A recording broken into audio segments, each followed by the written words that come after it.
Bonjour à toutes et à tous, j'espère que vous allez bien. Avant de commencer, merci aux abonnés, vous êtes de plus en plus nombreux. Aujourd'hui on va pas rigoler parce qu'on va parler de la dénutrition. La dénutrition, c'est quelque chose qui est grave, qui est même très grave, mais dont personne ne parle. Personne ne parle. Quand vous allez voir les statistiques, vous verrez. Vous verrez pourquoi on devrait en parler un peu plus. Alors pourquoi je vous conseille de regarder cette vidéo? Je vous le conseille de regarder cette vidéo parce que peut-être que quelqu'un que vous connaissez est touché par la dénutrition. Si vous avez un parent ou un grand-parent qui a des problèmes de santé, il risque d'être touché par la dénutrition. Si vous avez un parent, un grand-parent qui vit seul, votre mère ou votre grand-mère qui est veuve, qui mange peu et qui est déjà pas épaisse, et qui mange peu, elle risque d'être touchée par la dénutrition, elle risque d'être concernée par les conséquences de la dénutrition. Si malheureusement vous avez un enfant qui est malade, qui a un cancer, par exemple, il risque d'être touché par la dénutrition. Donc c'est quelque chose qui peut arriver à tout le monde. Donc il faut en parler. Alors j'ai eu l'idée de vous en parler parce que cette semaine, c'est la semaine nationale de la dénutrition, du 12 au 20 novembre 2021. Je savais pas qu'elle existait, cette semaine de la dénutrition. Tant mieux, parce qu'une journée, c'est pas suffisant. Parlez-en une semaine, parlez-en toute l'année même. Vous allez voir, je vais vous faire la liste, je vais vous montrer la liste des conséquences de la dénutrition, et vous verrez qu'il faut en parler, il faut en parler, il faut en parler. Et attention à vos proches qui sont âgés, vos enfants s'ils sont très très malades, s'ils ont des maladies graves, personnes isolées, vraiment, c'est quelque chose qu'il faut surveiller, qu'il faut dépister. Alors, la dénutrition. Du coup, je vais rester sur cet article de l'AP-HP, Assistance publique hôpitaux de Paris.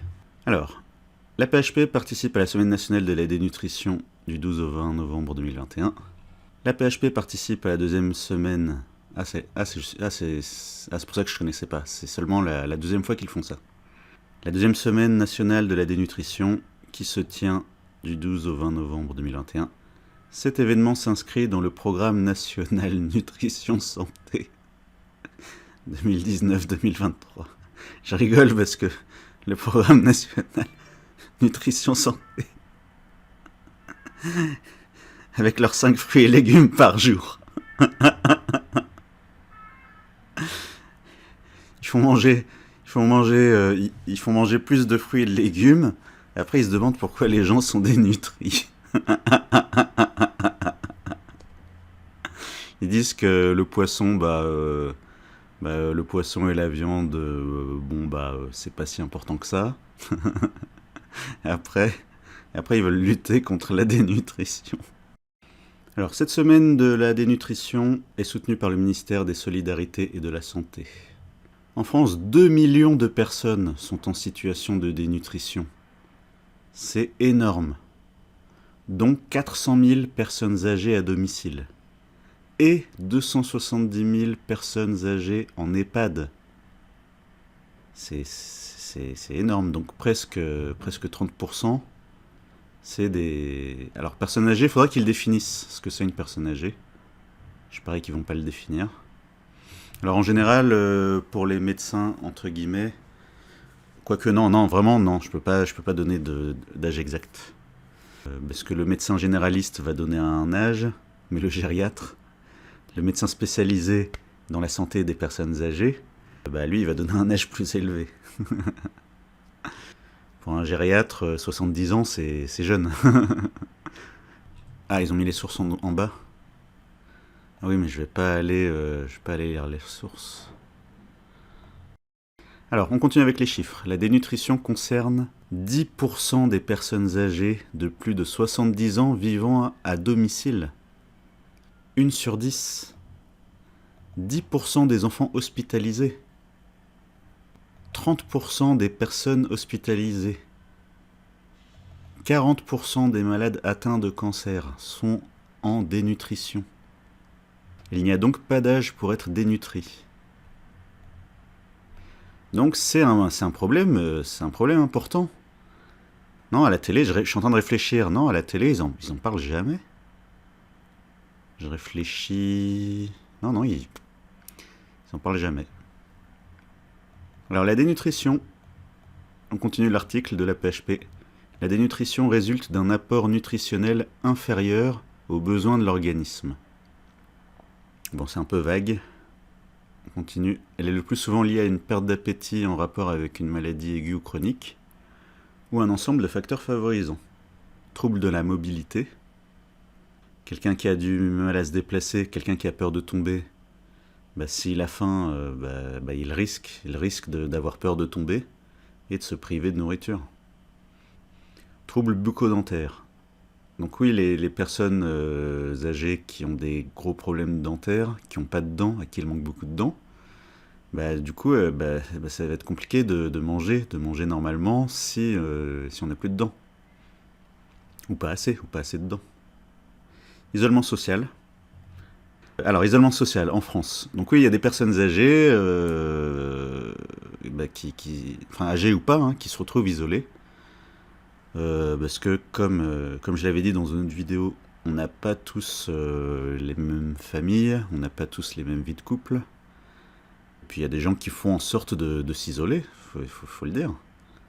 Il y a des gens qui se fâchent très fort avec leurs enfants. Une fois qu'ils ont 70 ans, ils s'étonnent de plus que leurs enfants viennent plus. Évidemment, ils ont traité leurs enfants comme des moins que rien. Donc une fois qu'on arrive à 70 ans, il ne faut pas s'étonner de se retrouver tout seul. Isolement social, en France... alors, quelque chose qui arrive souvent, des femmes de 70-80 ans, à un moment donné, elles perdent leur mari, elles deviennent veuves, et elles s'effondrent, parce que c'est une génération où ils ont rencontré, où ils se sont mis en couple très tôt. Du coup, ils ont vraiment fait quasiment toute leur vie. Elles ont quasiment fait toute leur vie avec leur mari. Et une fois qu'il est plus là, une fois qu'il est décédé, là, elles s'effondrent. Elles tombent en dépression.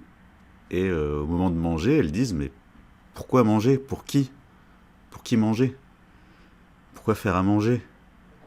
Donc isolement social, c'est ça aussi. C'est ce que me disent les patients. Hein. Moi, je vous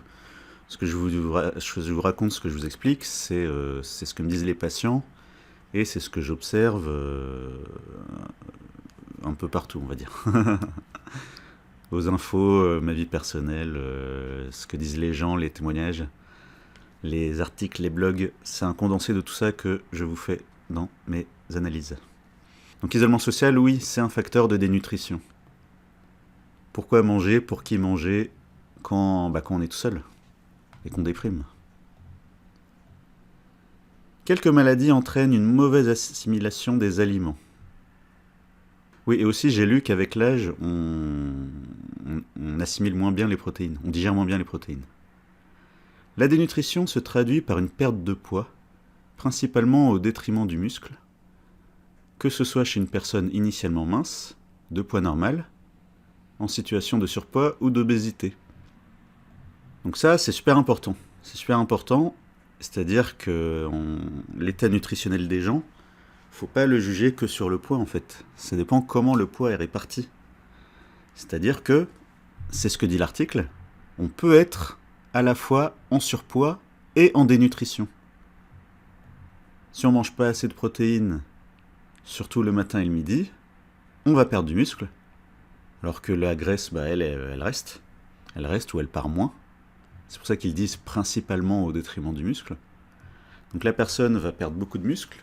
Elle va perdre un petit peu de gras ou pas beaucoup. Ou pas du tout même. Et du coup, elle peut se retrouver en situation de surpoids ou d'obésité, tout en étant dénutrie. Donc c'est pour ça, par exemple, que je calcule rarement l'IMC, l'indice de masse corporelle, parce que ça ne représente, ça donne pas, c'est pas parfait pour donner une idée de comment le poids est réparti entre la graisse et le muscle. Donc la dénutrition, je continue l'article, la dénutrition, la personne perd des forces. Muscle, force, Si on perd du muscle, on perd des forces. Oui, c'est basique, mais vraiment, c'est un problème tellement négligé que je suis obligé de surligner que quand on perd du muscle, on perd des forces. Personnes âgées, enfants, adultes peuvent ainsi être concernés par la dénutrition. Suite de l'article. On parle de dénutrition chez tout adulte qui perd plus de 5% de son poids en un mois ou 10% en 6 mois. En cas d'indice de masse corporelle inférieur à 18,5 chez l'adulte ou 21 chez les personnes de plus de 70 ans. Chez l'enfant en cas de stagnation du poids ou de la taille, voire d'amaigrissement.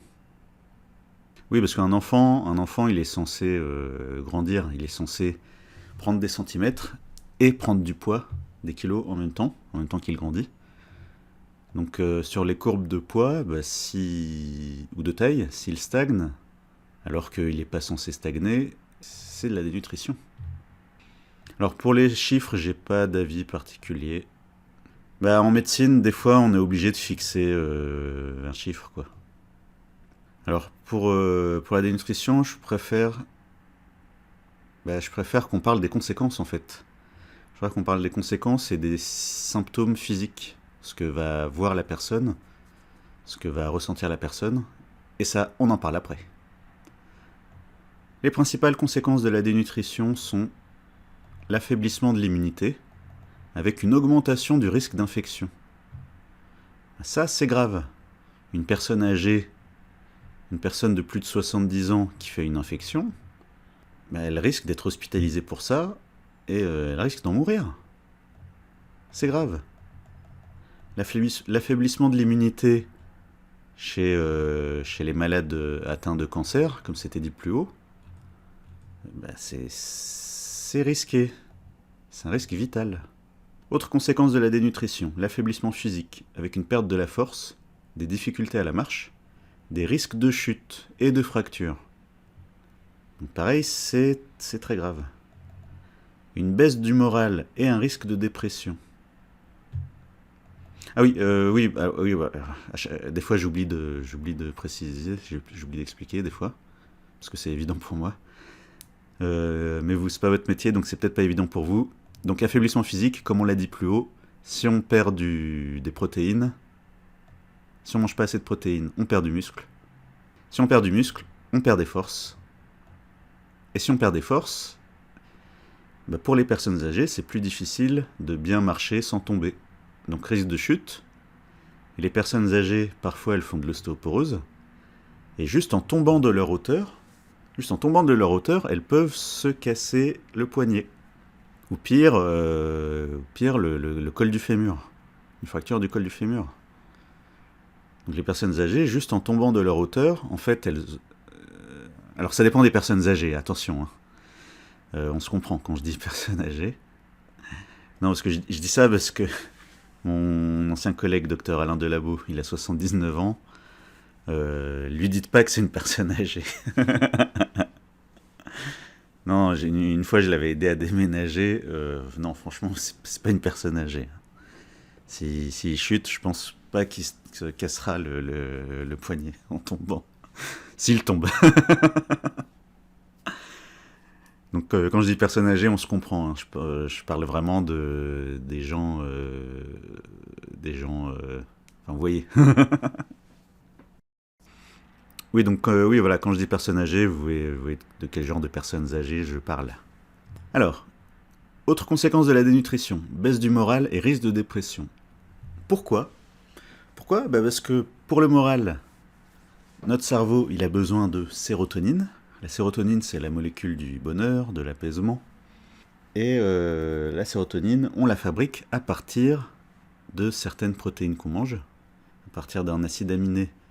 Donc un des constituants des protéines, ça s'appelle le tryptophane. Le tryptophane est transformé en sérotonine. Et la sérotonine, c'est la molécule du bonheur. Alors c'est un risque, hein, attention, hein, c'est pas à 100%. J'ai pas dit que manger des protéines protège de la dépression. J'ai pas dit ça. Mais ça aide.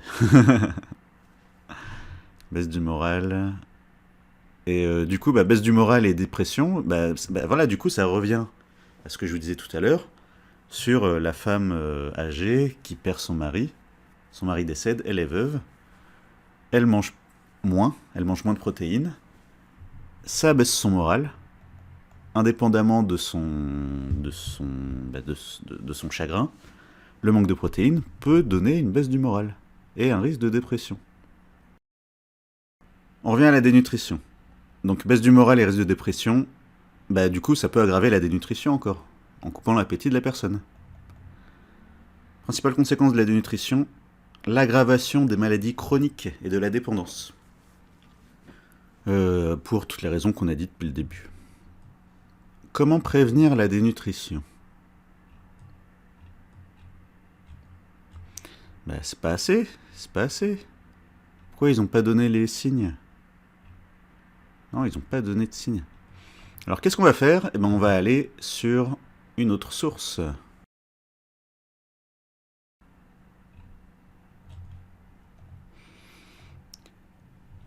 Comme source, qu'est-ce qu'on va prendre?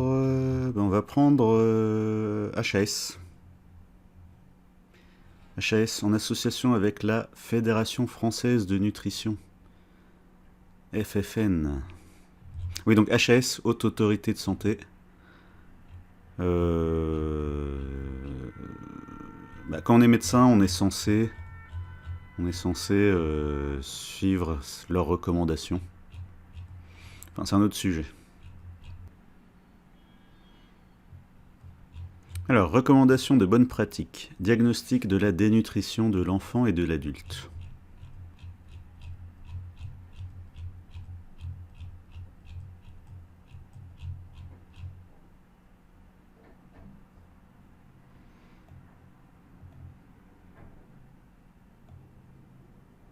Alors, eux, ils font la différence entre l'adulte de moins de 70 ans et l'adulte de plus de 70 ans.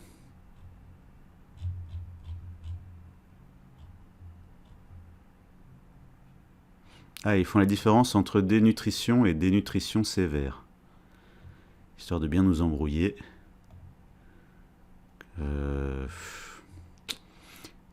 Donc dénutrition, perte de poids supérieure à 10%, perte de poids supérieure à 5% en un mois, ou IMC inférieur ou égal à 17. Si le prescripteur a dosé l'albuminémie et la préalbumine, quand j'ai fait mes études, ça s'appelait préalbumine. Maintenant, ils appellent... C'est pour ça que je sais pas le dire. Transthyrétinémie. Non, préalbumine. Comme ça, c'est plus facile à retenir. Albumine, préalbumine. Transthyrétinémie.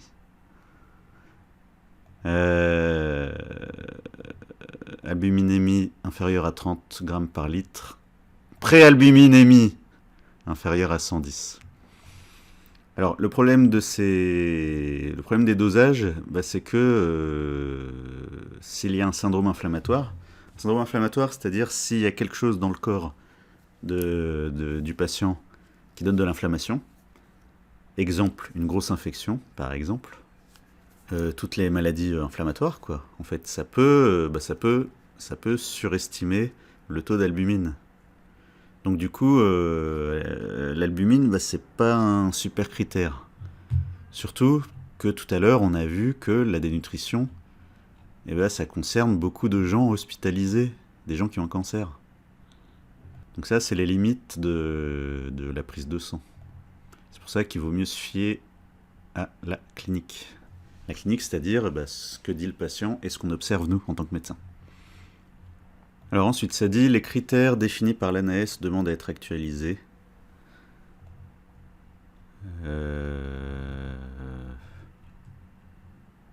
En gros, ils sont pas d'accord entre eux sur les chiffres. Ça, les chiffres, voilà, c'est ça le truc, c'est que chaque organisation va avoir ses propres chiffres. Donc c'est un peu compliqué. Ah oui, et la vidéo que je fais là, c'est pour vous, hein, c'est pas pour les médecins. C'est pas un cours de médecine. Donc vous, enfin toi qui m'écoutes, tu vas pas aller calculer l'IMC de ta grand-mère. Tu vas pas calculer le pourcentage de perte de poids de ta grand-mère. Je veux dire, là on est sur YouTube, hein, on n'est pas dans une fac de médecine. Donc voilà, la notion d'interprétation de l'albuminémie en fonction de la CRP. CRP, donc c'est un marqueur de l'inflammation. Donc c'est compliqué. C'est compliqué de trouver des chiffres, de définir des chiffres exacts. Alors cliniquement, physiquement. Alors physiquement. Alors définition. Définition de la dénutrition proposée dans les publications depuis 1971. Définition par année de publication.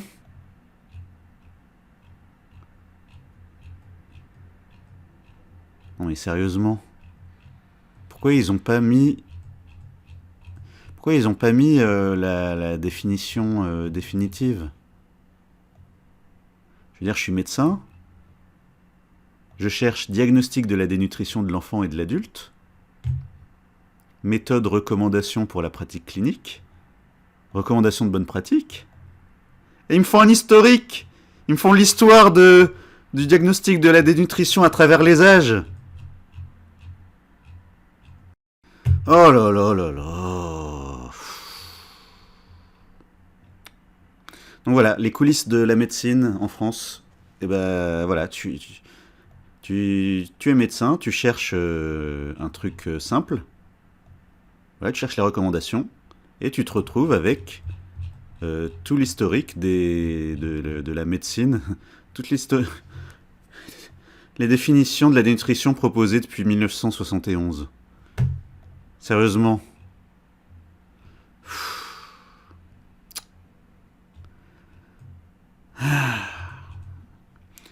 Alors, je vais aller aux dernières.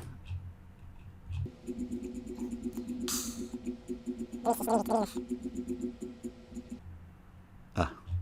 Bon, on remonte. On remonte. Bon, j'espère qu'elles vont me plaire. J'espère que leur dernière définition va me plaire. Sinon, il faudra que je remonte. Alors. Alors, 2014. Donc, dénutrition, état de déficit en énergie, en protéines ou en n'importe quel autre macro ou micronutriment spécifique, produisant un changement mesurable des fonctions corporelles et ou de la composition corporelle associée à une aggravation du pronostic des maladies. Ce qui m'embête dans leur définition, c'est ou en n'importe quel autre macro ou micronutriment spécifique. Mais c'est trop vague. Enfin, ah oui, produisant un changement mesurable des fonctions corporelles et ou de la composition corporelle. C'est trop vague. C'est trop vague, par exemple, les véganes, nos amis, les véganes. Du coup, s'ils manquent de vitamine B12, s'ils n'ont pas bien pris leur complément de vitamine B12, ils vont être en dénutrition. On va dire que c'est une dénutrition. N'importe quel autre macro ou micronutriment. Enfin, une femme qui mange moins de viande et qui perd des cheveux, enfin, on va dire qu'elle est en dénutrition. Bizarre. Marasme, cachexie. Bon, on passe. Cachexie. Cachexie, bon. Bon, c'est pas exactement ce que j'attendais. Critères diagnostiques de la cachexie. Alors pour cachexie, ils nous mettent un méga tableau. Mais pour la dénutrition, on a une définition vague. Voilà, le niveau. Donc cachexie, c'est que vraiment... enfin, je vais voir s'il y a des photos de gens en cachexie. Cachexie, c'est vraiment... c'est que t'es dénutri depuis longtemps. Hein.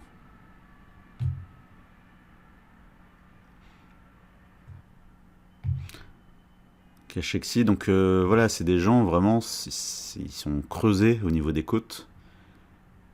Là, au niveau de l'épaule, on voit le détail de chaque os. Tout ça, c'est pas bon signe, hein. Au-dessus de la clavicule, c'est creusé, creusé, creusé. Le bras maigre, enfin le bras maigre et la peau qui est pas forcément tendue. Du coup, ça donne cette impression-là. Les mains comme ça, le creux entre, enfin tous les reliefs là qui sont dessinés, c'est pas bon. Donc l'idéal, ça serait de réagir avant que la personne soit en cachexie. Donc pour la cachexie, comme critère, qu'est-ce qu'ils ont mis? Perte de poids supérieure à 5% en moins d'1 an. Indice de masse corporelle inférieur à 20. Ouais, du coup, ça colle pas avec l'article de tout à l'heure. Avec l'article de la PHP, ça colle pas. Comment vous voulez qu'on s'y retrouve? Donc un des 2 critères suivants pour la cachexie et 3 des 8 critères suivants sont nécessaires. Diminution de la force musculaire, fatigue, anorexie. Alors anorexie, ça veut dire perte d'appétit. Faut pas confondre avec l'anorexie mentale. Voilà. Indice de masse non grasse bas. Bon bah bonne chance pour avoir un hôpital qui mesure la masse grasse et la masse pas grasse. Enfin masse maigre. Pourquoi ils n'ont pas dit masse maigre? Anomalie biochimique, mais ils disent pas lesquelles. Élévation des marqueurs de l'inflammation, CRP, IL6. IL6 je connais pas. Enfin on a dû... Non, j'ai jamais dosé l'IL6. CRP oui, ça c'est un marqueur de l'inflammation qui est très connu. Anémie, hémoglobine inférieure à 12 grammes par litre. Hémoglobine, donc, c'est les globules rouges. Les globules rouges, c'est ce qui transporte l'oxygène. Quand ça diminue, ça fatigue. Parce que les organes sont moins bien irrigués, on va dire, en oxygène. Et du coup, ça fatigue. Ça fatigue, ça peut même donner de l'essoufflement. Hypoalbuminémie inférieure à 32 grammes par litre. Du coup, ils sont vraiment bizarres. Bizarre. Du coup, moi, je sais pas sur quel chiffre faut se baser. Donc 3 des 8 critères suivants. D'ailleurs, pourquoi 3? Pourquoi 3? Je veux dire, quelqu'un qui a perdu beaucoup de poids alors que c'était pas prévu, qu'elle a pas fait exprès, et qui est fatigué, je pense que c'est suffisant comme critère pour dire qu'il y a un problème. Quelqu'un qui perd du poids et qui fait de l'anémie et qui a une diminution de la force musculaire. Franchement, 2 critères déjà, c'est inquiétant, hein. Alors pourquoi ils disent 3? C'est compliqué, hein. C'est compliqué.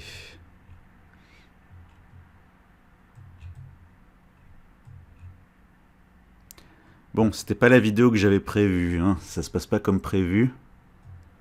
Alors, sarcopénie. Ça, c'est un autre mot. C'est un autre mot. Sarcopénie, syndrome caractérisé... Ah oui, alors sarcopénie, ça faut que je vous en parle. Syndrome caractérisé par une perte progressive et généralisée de masse, force et fonction musculaire. Souvent lié à l'âge, mais possible aussi lors de diverses maladies. Exemple, maladie de Crohn. Maladie de Crohn, c'est une maladie inflammatoire de l'intestin qui fait que les gens, ils absorbent moins bien. Ils peuvent avoir des grosses diarrhées. Du coup, ça diminue l'absorption des nutriments. Et ils ont tellement mal au ventre que qu'ils mangent pas, ils ont pas envie de manger, tellement ils ont mal au ventre quand ils sont en poussée. Donc ça, c'est une maladie... Alors pourquoi ils ont dit ça? C'est pour dire que c'est pas seulement lié à l'âge. Donc attention. La sarcopénie s'accompagne d'une atrophie des fibres musculaires squelettiques de type 2 au profit d'une augmentation relative des fibres de type 1. Ouais, mais ça sert à quoi de savoir ça? Critères diagnostiques. Diminution de la masse musculaire. Exemple de technique utilisable, impédance-métrie. Bon bah ça, désolé, mais quel médecin fait mesurer la masse musculaire des personnes âgées? Non mais c'est grave, hein. C'est grave de mettre des critères comme ça, alors que l'hôpital n'a pas les moyens de faire ce genre d'examen. Rappelez-vous les chiffres. Les enfants hospitalisés, 10%, 30% des personnes hospitalisées, 40% de malades atteints du cancer, 10% des personnes âgées de plus de 70 ans vivant à domicile. Est-ce que vous imaginez toutes ces personnes-là passer un examen d'impédance-métrie? Sérieusement? Impédance-métrie. Masse musculaire.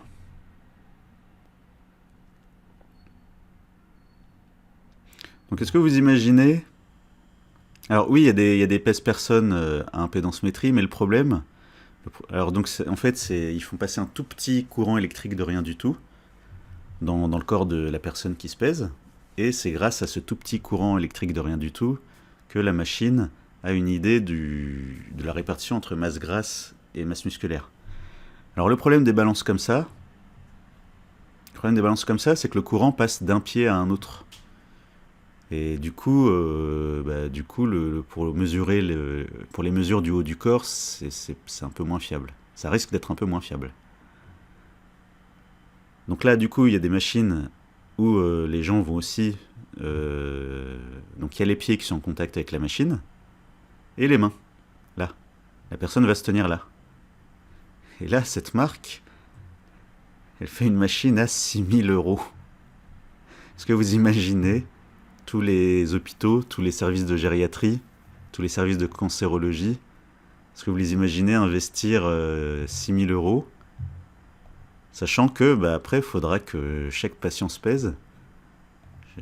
Les infirmières, les aides-soignantes, elles sont déjà débordées de travail. Est-ce que vous les imaginez accompagner chaque patient à la machine? Donc l'HAS qui nous demande de faire un diagnostic en faisant de l'impédance-métrie, faut atterrir, hein. C'est pas faisable. Donc critères nécessaires, et un des deux critères suivants, diminution de la force musculaire, diminution de performance physique. Ah oui, pour votre grand-mère, si vous suspectez qu'elle soit dénutrie, test de préhension.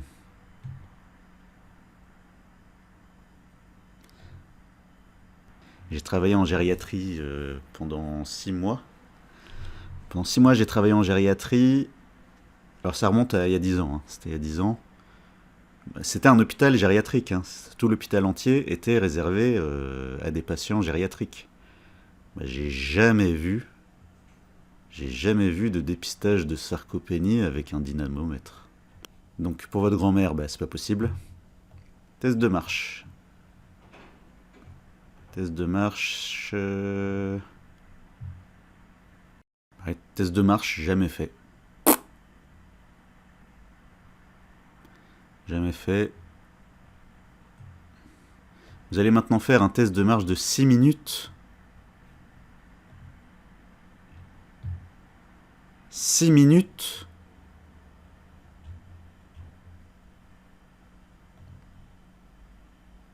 Est-ce que vous imaginez faire un test de 6 minutes aux personnes âgées vivant à domicile, aux enfants hospitalisés, aux personnes hospitalisées toutes, et à tous ceux qui sont atteints de cancer?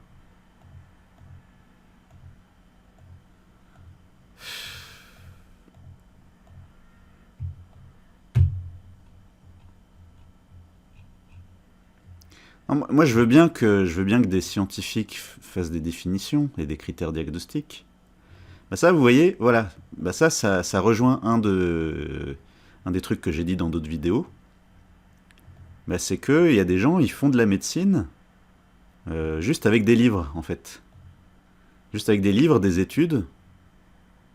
Et après, ils disent, ah bah, les études ont montré ceci, les études ont montré cela. Sauf qu'en pratique, bah, c'est impossible. C'est impossible que tout le monde fasse une impédance-métrie. Enfin, même tout le monde. Moi, je vous dis, vraiment, j'ai travaillé 6 mois dans un hôpital gériatrique. J'ai jamais entendu parler de ça. Test de préhension avec le dynamomètre, là, jamais vu. J'ai jamais vu ça en vrai. J'ai vu ça dans des livres. Et test de marche de 6 minutes. Pareil, jamais fait. J'ai jamais fait ça à un patient. 6 minutes.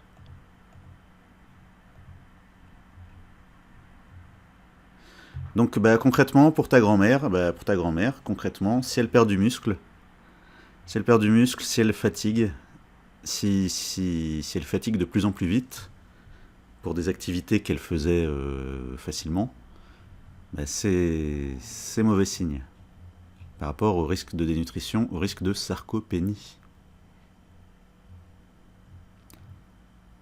Définition. Alors, wasting, dynapénie, myopénie, cachexie. Sérieusement. Ah oui, test de levée d'une chaise. Ah, ça me rappelle, oui. Oui, test de levée d'une chaise, ça me rappelle des souvenirs de gériatrie. De mémoire, fallait... C'était quoi déjà? Alors je me rappelais que c'était sans les mains.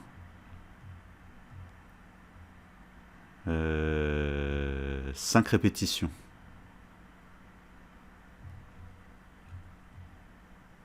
Donc il faut que la personne fasse 5 répétitions de se lever de chaise sans les mains. Se lever, s'asseoir. Oui, je le fais en même temps que se lever, s'asseoir sans les mains.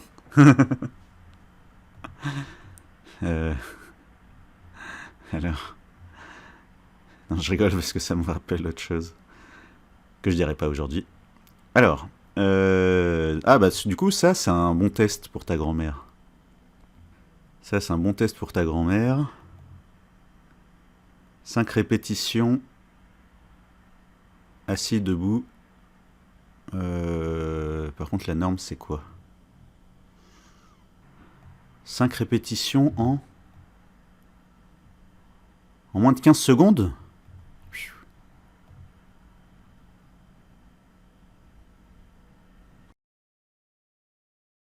Donc, si vous voulez bien, maintenant, on va faire un test pour connaître la force de vos jambes, de vos membres inférieurs. D'accord? Donc, je vais vous montrer, je vais vous expliquer le test, je vais vous le montrer, puis après ça, je vais vous demander de le faire. Ça convient? Oui. Parfait. Donc, tantôt, je vais vous demander d'avancer sur votre chaise pour que votre fessier soit à peu près à la mi-chaise. En fait, pour être bien confortable, pour avoir vos pieds à plat. Vos pieds, vous les espacerez un petit peu à la largeur de vos épaules. Une fois que vous êtes bien placé comme ça, vous allez croiser vos bras. Et ensuite, je vais compter 1, 2, 3, go. Quand je vais dire go, vous devrez vous lever au complet. Il faut que vos jambes viennent complètement droites. Et après ça, vous rasseoir. Quand vous rassoyez, il faut que votre dos revienne droit également. Et à ce moment-là, ça va être une répétition. Donc, il faut refaire le mouvement 5 fois, comme ça. Je vais compter à chaque fois que vous allez vous asseoir au complet sur la chaise. Il faut aller le plus vite possible. Vous pensez que ça va bien aller? Oui, oui. D'accord, on est prêt. Donc, je m'en viens près de vous. Vous faites ce que je vous ai demandé. Parfait. Vous espacez un petit peu les pieds, les bras croisés. 1, 2, 3, go! 1,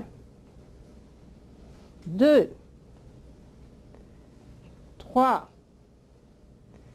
4, 5. Parfait, c'était très bien. Donc là, je vais vous donner 90 secondes de repos, puis on va essayer de le faire encore plus vite. Je pense que vous seriez capable. Okay. D'accord? Donc, prenez un petit repos. Ah, ça, c'est un bon test. Ça, c'est un bon test. Tout le monde peut le faire. En consultation, j'imagine le médecin traitant, le gériatre qui voit le patient en consultation. Ah bah ça, c'est un bon test. Et que toi, tu peux faire à ta grand-mère ou à ton grand-père. Ah, ça c'est dommage, hein. Alors du coup, j'ai pas regardé tout le reste. pas regardé tous les autres tests.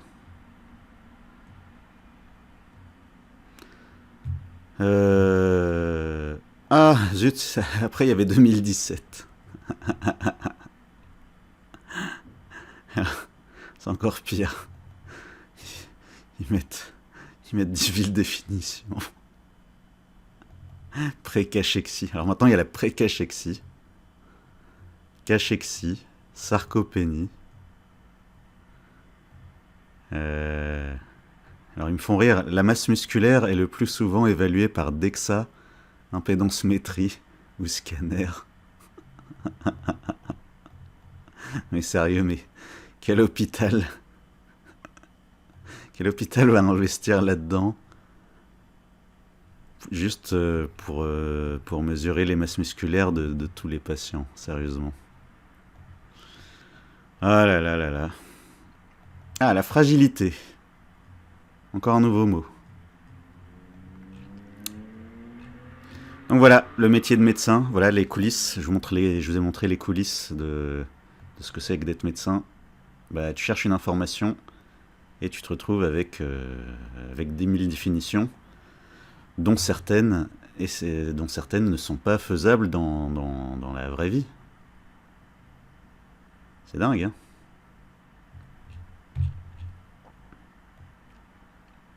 Alors du coup, alors il y a un site que j'aime bien. Un site que j'aime bien, c'est Université médicale virtuelle francophone. Campus numérique. Ah, j'étais jamais allé sur l'accueil. Projet porté entre 2010 et 2016, il n'est plus alimenté aujourd'hui. Ah, du coup, il n'y a plus de mise à jour. Ah, zut. Parce qu'en fait, ce que je faisais d'habitude, enfin parfois, souvent, ce que je fais, c'est que sur Google, je tape la maladie sur laquelle je veux faire une recherche ou me rafraîchir la mémoire. Donc, par exemple, dénutrition. Et après, vous ajoutez UNIV. UNIV. Et souvent, bah, une des premières réponses, ça vient de ça. Ça vient de l'université médicale virtuelle francophone. Et j'aime bien leurs articles parce que c'est simple, clair, et il n'y a que du concret. C'est ça que j'aime bien. On est à combien là? 55 minutes. Alors, je pense que je ferai des coupes. Alors, dénutrition. Alors eux, qu'est-ce qu'ils disent? Ils disent que la dénutrition résulte d'une malnutrition qui correspond à des apports inférieurs aux besoins en protéines et ou en énergie. Voilà, protéines. Protéines, c'est ça qu'il faut dire en premier. C'est le manque de protéines qui risque de faire perdre du muscle. Et de moins bien cicatriser. Et de moins bien récupérer. Et d'être fatigué. Et à l'origine d'une perte tissulaire qualitative et quantitative. Par exemple, les escarres. Une personne âgée, très âgée, qui reste 4-5 heures sur un brancard aux urgences. Alors, normalement, quand tu restes trop longtemps assis dans la même position, ou allongé dans la même position, bah en fait, d'instinct, sans t'en rendre compte, ton corps va te faire bouger. Pourquoi? Parce que, en fait, le fait de s'asseoir sur quelque chose, sur une partie de notre corps, le fait de rester allongé sur des parties de notre corps, bah ça fait que ça va appuyer sur la peau. Ça va appuyer sur la peau et la peau sera moins bien nourrie. Elle sera moins bien nourrie et si on a une santé fragile, c'est là qu'on risque de faire des escarres. C'est-à-dire un trou dans la peau. Et il y a des personnes, les pauvres, j'ai vu ça de mes yeux, et il y a des personnes, les pauvres, elles ont fait des escarres jusqu'à l'os. Ça allait jusqu'à l'os du bassin. Donc ça, vraiment, les protéines. Les situations d'agression et les modifications métaboliques qui en résultent conduisent presque toujours à une perte tissulaire protéique, par augmentation des besoins essentiellement du fait d'un hypercatabolisme. Alors, principales étiologies des dénutritions protéino-énergétiques. Alors, étiologie, c'est les causes. Primaire, bah, ça veut dire que la personne ne mange pas assez, carence d'apport isolé. Pathologie maligne, c'est les cancers. Malabsorption intestinale. Pathologie inflammatoire du tube digestif, bah, comme on l'a vu tout à l'heure, la maladie de Crohn. Maladie infectieuse chronique. Maladie infectieuse chronique, comme quoi, bah, comme la tuberculose par exemple. Traumatisme sévère, chirurgie majeure. Donc ça, il faut y penser. Il faut y penser, les gens qui ont eu des gros accidents, des grosses brûlures, des grosses brûlures, bah, soit à cause d'un truc qui brûle, soit par exemple, quoi d'autre, les accidentés de la route, les gens en moto, en vélo, qui, quand ils font des chutes, bah, la peau, elle râpe contre le sol. Ça fait qu'ils peuvent perdre beaucoup de peau. Ils peuvent faire des grosses égratignures. S'ils n'avaient pas de combinaison et pas de gants. Pensez aux gants quand vous faites, de la moto ou même du vélo, hein, en plus du casque. Et couvrez-vous, hein, mais pas de t-shirt. Hein. Faites pas de moto en t-shirt. Insuffisance rénale chronique, insuffisance respiratoire, insuffisance cardiaque. Alors, ah bah voilà, ça c'est une liste que j'attendais. Conséquences de la dénutrition protéino-énergétique. C'est ça que j'attendais depuis le début. Et que tu pourras chercher chez ta grand-mère. Chez ta grand-mère ou chez ton fils s'il a un cancer, malheureusement. Enfin, ton grand-père. Oui, il faut penser au grand-père aussi. Donc, défaut de mémorisation et de concentration. Asthénie. Asthénie, c'est de la fatigue en permanence. Même si t'as rien fait de spécial. Diminution des capacités physiques. Faiblesse musculaire. Désintérêt pour les activités courantes. Donc ça rejoint la perte de morale, le risque de dépression. Perte des fonctions sexuelles chez l'homme. Aménorrhée secondaire chez la femme. Aménorrhée, ça veut dire qu'elle n'a plus de règles. Elle n'a plus de règles. C'est-à-dire que vraiment la dénutrition, ça peut donner... le corps, en fait, il va sacrifier ce qui n'est pas vital. Du coup, chez les femmes, avoir des règles, c'est pas vital. Donc il va sacrifier ça, le corps. Donc plus de règles. Donc ça m'arrive des fois de demander à des patientes dont je pense qu'elles sont en dénutrition. Je leur demande si leurs cycles sont réguliers. Des fois, elles me disent que non. Elles ont des cycles irréguliers. À cause de leur carence. Vraiment, ça rigole pas, les carences en protéines. Et encore, on n'a pas fini la liste. Hein. Regardez la liste, la suite de la liste. Signes cliniques de la dénutrition en protéines. Protéino-énergétiques. Fonte du tissu adipeux sous-cutané. Du coup, la peau sera moins bien tendue. Il n'y a pas que l'âge, il y a aussi la dénutrition. Fonte musculaire. Les membres, c'est-à-dire les bras et les jambes. Golfes temporaux. Golfes temporaux. Fonte musculaire. Au-dessus des arcades zygomatiques. Donc c'est la même zone, les golfes temporaux. Bon, j'ai pas trouvé de photo, j'ai juste trouvé ce dessin. Source, un médecin de Lausanne qui parle des troubles du comportement alimentaire chez les sportifs. Elle est où? Elle est là. Donc joue creuse, yeux enfoncés dans les orbites. Donc faut être un peu observateur. Hein. On voit que les yeux sont comme enfoncés dans les orbites. Visage ridé plutôt que prévu. Aspect cadavérique. Bon c'est pas très gentil comme mot, cadavérique. Donc je l'utilise pas. Quadriceps. Quadriceps, c'est le muscle des cuisses sur le devant. Deltoïde, c'est les épaules. C'est ce que je vous ai montré tout à l'heure. Quand on voit trop le relief des os. Des os. Oui, j'ai dit des os. Quand on voit trop le relief des os de l'épaule, c'est un signe de fonte musculaire. Autre signe clinique de dénutrition. Œdème des membres inférieurs ou des lombes. S'il est alité tout le temps, ça va être un œdème au niveau des lombes. Et ça c'est important. C'est important, c'est-à-dire qu'en fait, si dans le sang il manque des protéines, en fait, par réaction physique, il y a de l'eau qui va sortir du vaisseau sanguin pour aller dans le réseau lymphatique. et ça fait des œdèmes. Ça fait des œdèmes, et du coup, bah, les œdèmes, c'est de l'eau. C'est de l'eau qui va peser sur la balance. C'est pour ça que l'indice de masse corporelle, bah, il peut être faussé par ça. C'est-à-dire qu'on peut très bien avoir quelqu'un qui est dénutri, et qui a l'air qui a l'air mince. C'est-à-dire elle est pas en surpoids, elle est pas obèse. Mais en fait, elle a les jambes pleines d'œdèmes qui font que sur la balance, bah, y a 1 ou 2 kilos en trop. Mais c'est juste de l'eau en fait. Donc faut se méfier de ça. Altération des fanères. Les fanères, c'est les cheveux qui deviennent secs et cassants. Ongles striés et cassants. Donc ça, bah, regardez le nombre de gens qui ont des problèmes de cheveux secs et cassants, le nombre de gens qui ont des ongles striés et cassants, bah c'est énorme.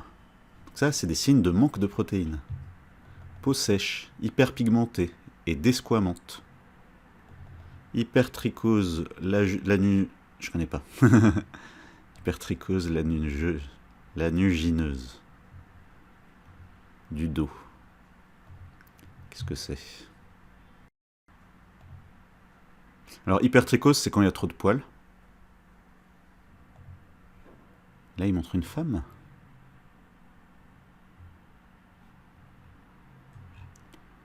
Trop de poils dans le dos. Ah, ça alors. Bah non, là, ils disent hypertrichose ethnique. Ethnique, donc ça dépend des origines ethniques.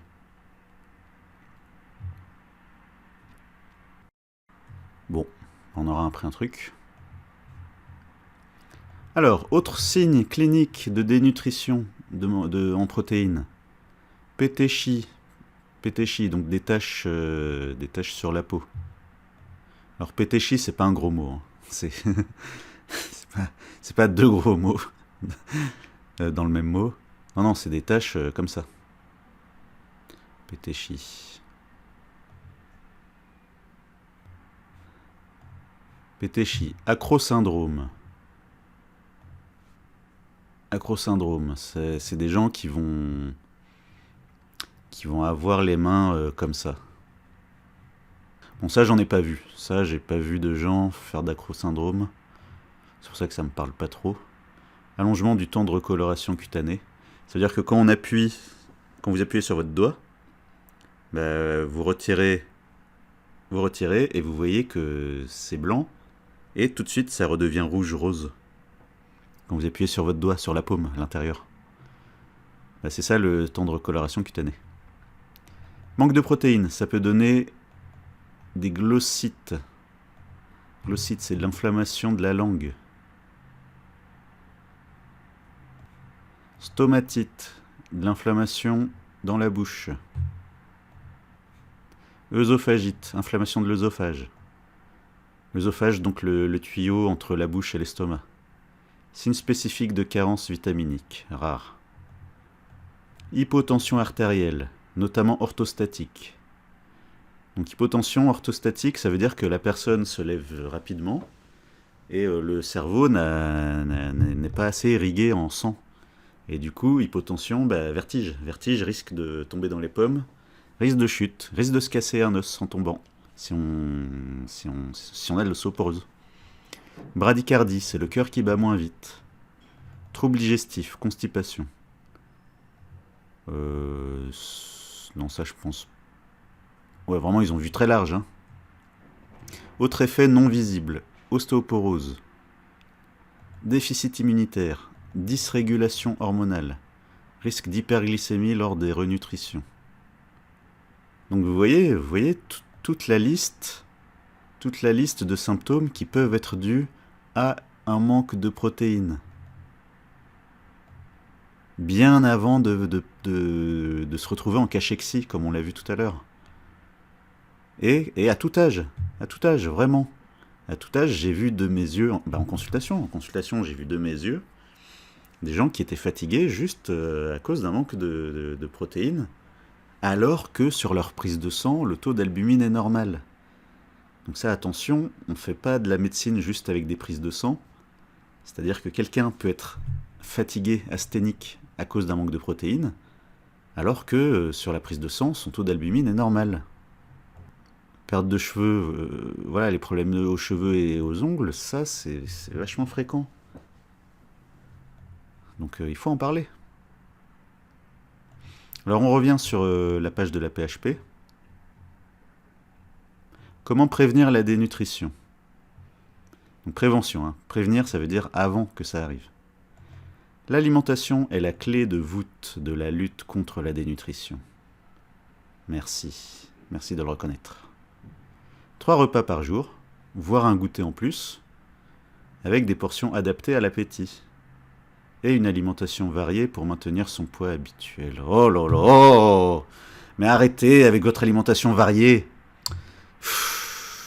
Si tu varies avec des aliments qui sont pas nourrissants, c'est pas comme ça que tu préviendras la dénutrition.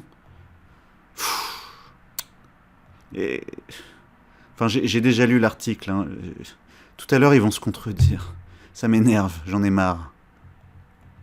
Donc l'alimentation est la clé de voûte. 3 repas par jour. Eh ben, ça dépend. Voire un goûter en plus. Ça dépend. Alors, le rappel. Le rappel du passage de ma thèse. Alors, le rappel du passage de ma thèse, chapitre 5. Chapitre 5, la chrononutrition. Alors, le trio cortisol, glucose, insuline. Alors, pour les repas, pourquoi ils n'auraient pas dû écrire... Alors, pourquoi ils n'auraient pas dû écrire 3 repas par jour? C'est parce que, en fait, pour le corps, pour les muscles, pour la masse musculaire, le plus important, c'est quoi? Le plus important, c'est le matin et le midi. C'est là que ça se joue. Pourquoi? Parce qu'on sécrète tous une hormone qui s'appelle le cortisol. Je vais agrandir un peu. Donc page 36 de ma thèse sur la chrononutrition. Tous les matins, on sécrète du cortisol. Ça remonte à l'heure du déjeuner. Un petit pic au milieu, en fin d'après-midi, au moment du goûter, par là. Et après, il n'y a plus de pic.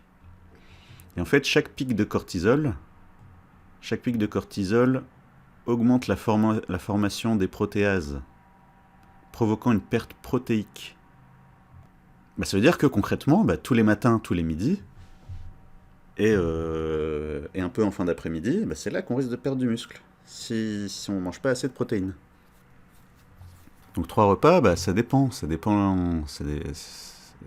Moi, franchement, je préfère quelqu'un de dénutri, je préfère qu'il blinde le matin, qu'il blinde le midi, quitte à plus manger le reste de la journée.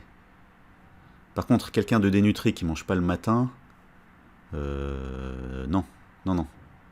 À moins de faire un méga brunch, plein de fromage, plein de viande le midi. Non, le matin, le midi, c'est ça le plus important.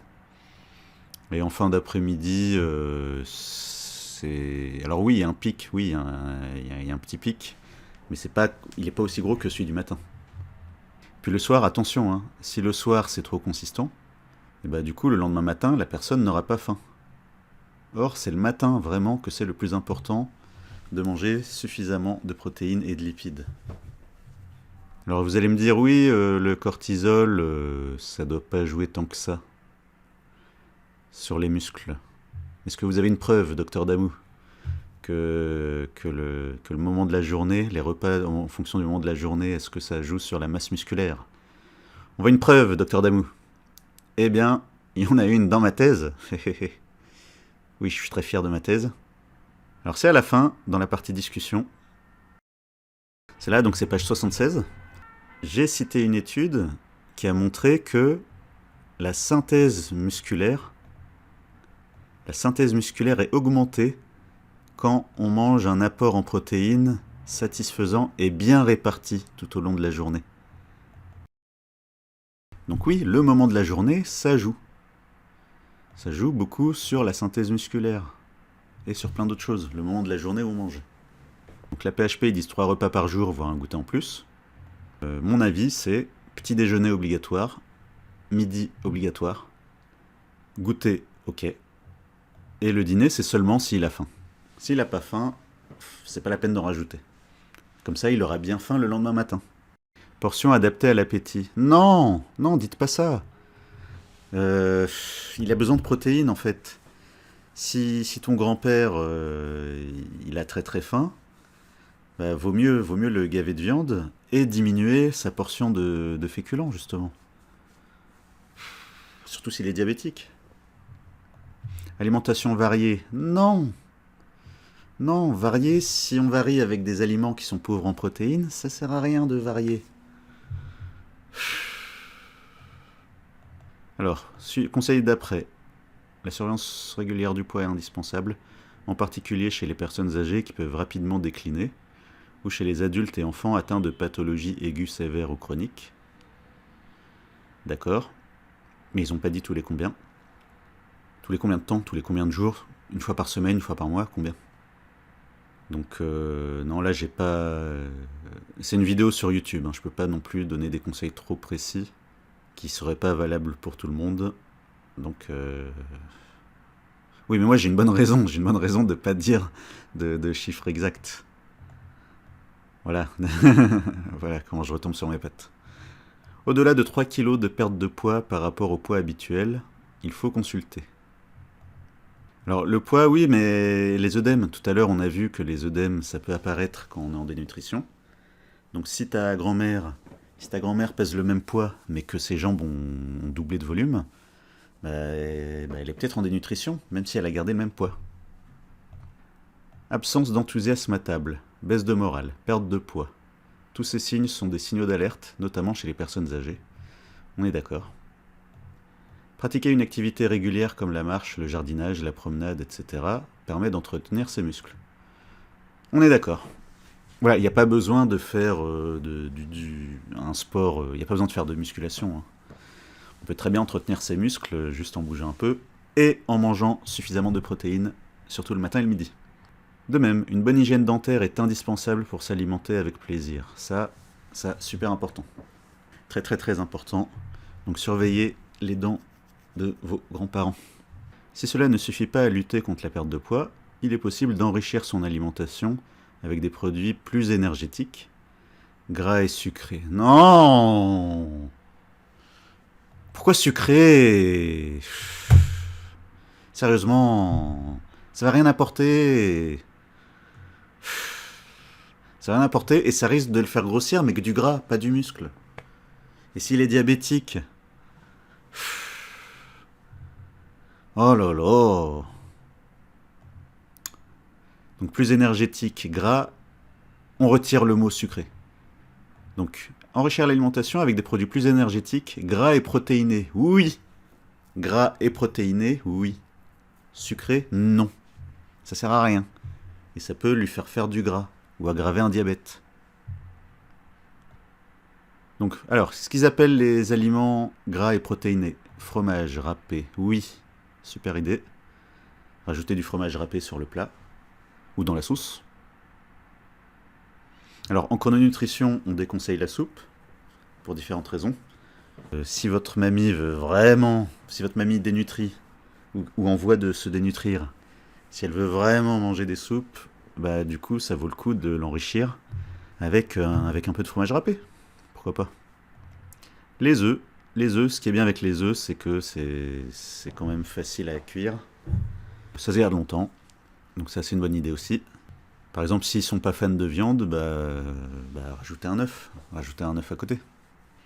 Alors, en chrononutrition, c'est soit la viande, soit les œufs dans le même repas. Mais là, on parle de gens dénutris, hein. Là, la vidéo, c'est sur les gens dénutris. Donc, il y a des trucs voilà, où faut prendre un peu de distance, un peu de recul. Parce que c'est urgent. Vous avez vu la liste tout à l'heure des risques pour la santé et pour la qualité de vie. Donc voilà, donc je préfère que ta mamie ou ton grand-père, je préfère qu'il mange un steak et un œuf plutôt qu'un steak tout seul. Lait en poudre. Alors lait en poudre, c'est plutôt si ta grand-mère mange des yaourts, si elle mange du fromage blanc, tu peux rajouter du lait en poudre. Oui, mais dans quoi? Oh.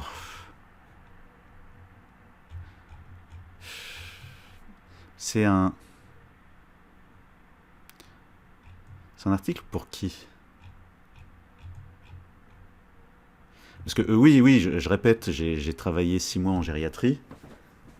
On n'a pas parlé de nutrition. Hein. 0,0 fois. 0,0 fois, on m'a parlé de nutrition en gériatrie. Enrichir repas, lait en poudre.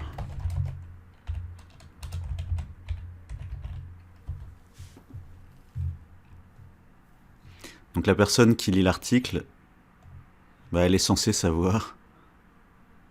Elle est censée savoir comment on enrichit.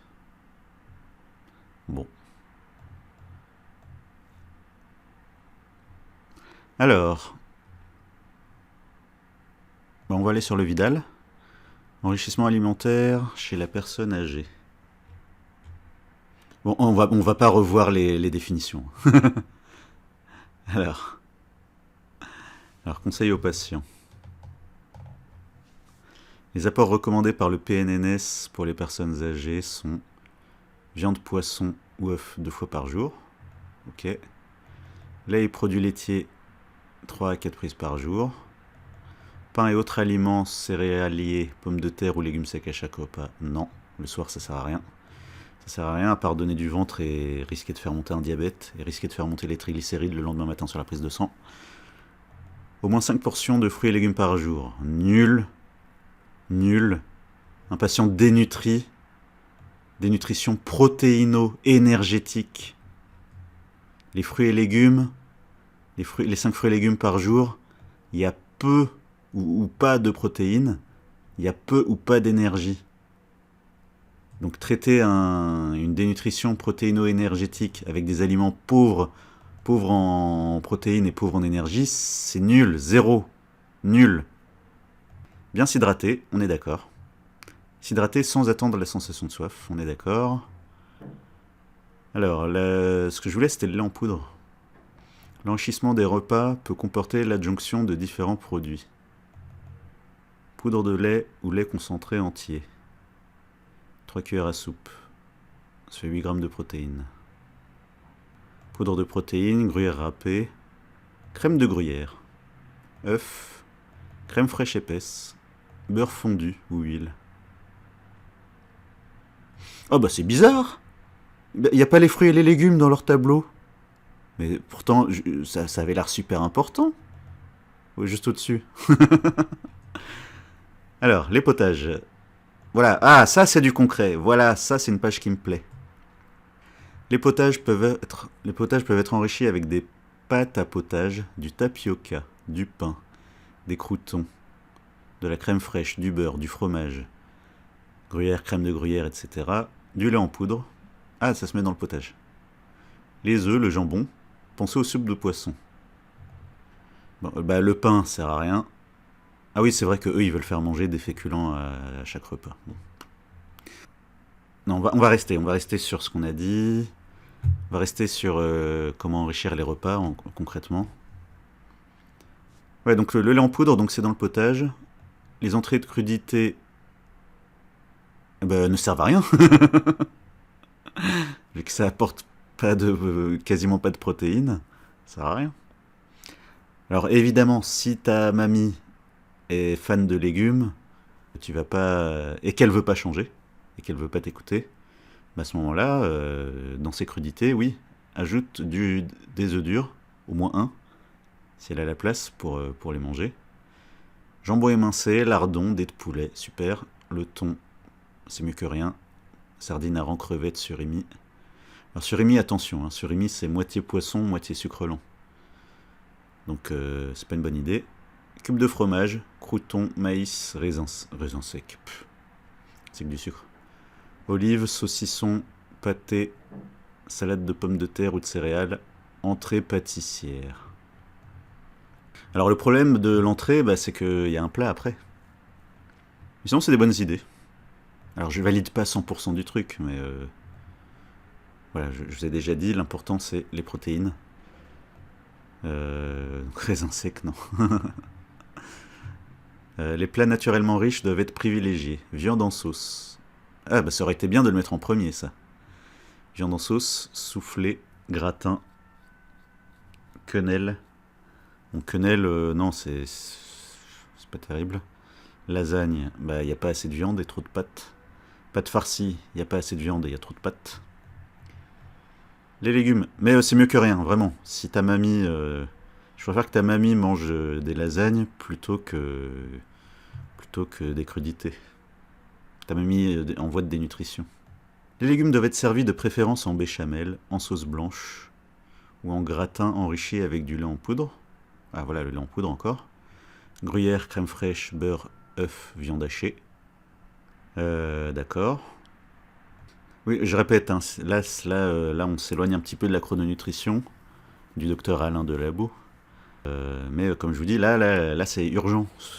Ton proche qui est dénutri, ta mère qui a un cancer, ta grand-mère qui est veuve et qui déprime, ton fils qui a un cancer ou qui a eu un gros accident, c'est urgent de le renutrir. Les purées peuvent bénéficier de l'adjonction de jaune d'œuf. Ah, je savais pas. Gruyère, ou d'un autre fromage râpé, lait en poudre. Ah, lait en poudre dans la purée. Ok, bonne idée. Les pâtes et le riz peuvent être servis avec du parmesan ou du gruyère râpé. Bien. Beurre, crème fraîche, jaune d'œuf. Pâte à la carbonara. Ah, il donne même les recettes. C'est ça que je voulais sur l'autre page, sur l'article de la PHP. Pâte à la carbonara, lardon, jambon, jaune d'œuf. Pâte à la bolognaise avec viande hachée et sauce tomate. Riz cantonais, avec petits pois, dés de jambon, morceaux d'omelette. Ouais, c'est de bonnes idées. Les laitages et desserts peuvent bénéficier de l'incorporation de lait en poudre. Les concentrés sucrés, crème fraîche, confiture, miel. Non, non, non, non, non, non. Non. Non. Parce que attention, on parle de quelqu'un qui est dénutri. Et la dénutrition, ça fatigue. Tous les machins sucrés comme ça. Alors oui, en chrononutrition, il y a le goûter. Alors oui, donc ça, les trucs sucrés, laissez-le pour le goûter. Hein. Attention, hein. Attention, si vous mettez un dessert le midi, si vous mettez un dessert le soir, ou un dessert le matin, bah en fait, le corps, le métabolisme, bah en fait, il risque de beaucoup plus stocker du gras, au détriment des protéines. Voilà, il a plus de risques de transformer l'énergie en graisse, de faire de la lipogénèse. Donc si votre proche dénutri veut vraiment un dessert, c'est pour le goûter. Ou pour le repas de joker. Sinon il va faire du gras, mais sans récupérer de muscle. Il risque de faire du gras sans faire de muscle. Les desserts les plus énergétiques. Donc du coup, ceux qu'il faut éviter. Gâteau de riz ou de semoule. Flan aux œufs, les crèmes anglaises ou pâtissières, les clafoutis de fruits, 4 quarts. Non, je déteste. C'est YouTube, hein, je raconte un peu ma vie. Les gratins de fruits, je connais pas. Qu'est-ce que c'est? C'est nouveau ça. Gratin de fruits.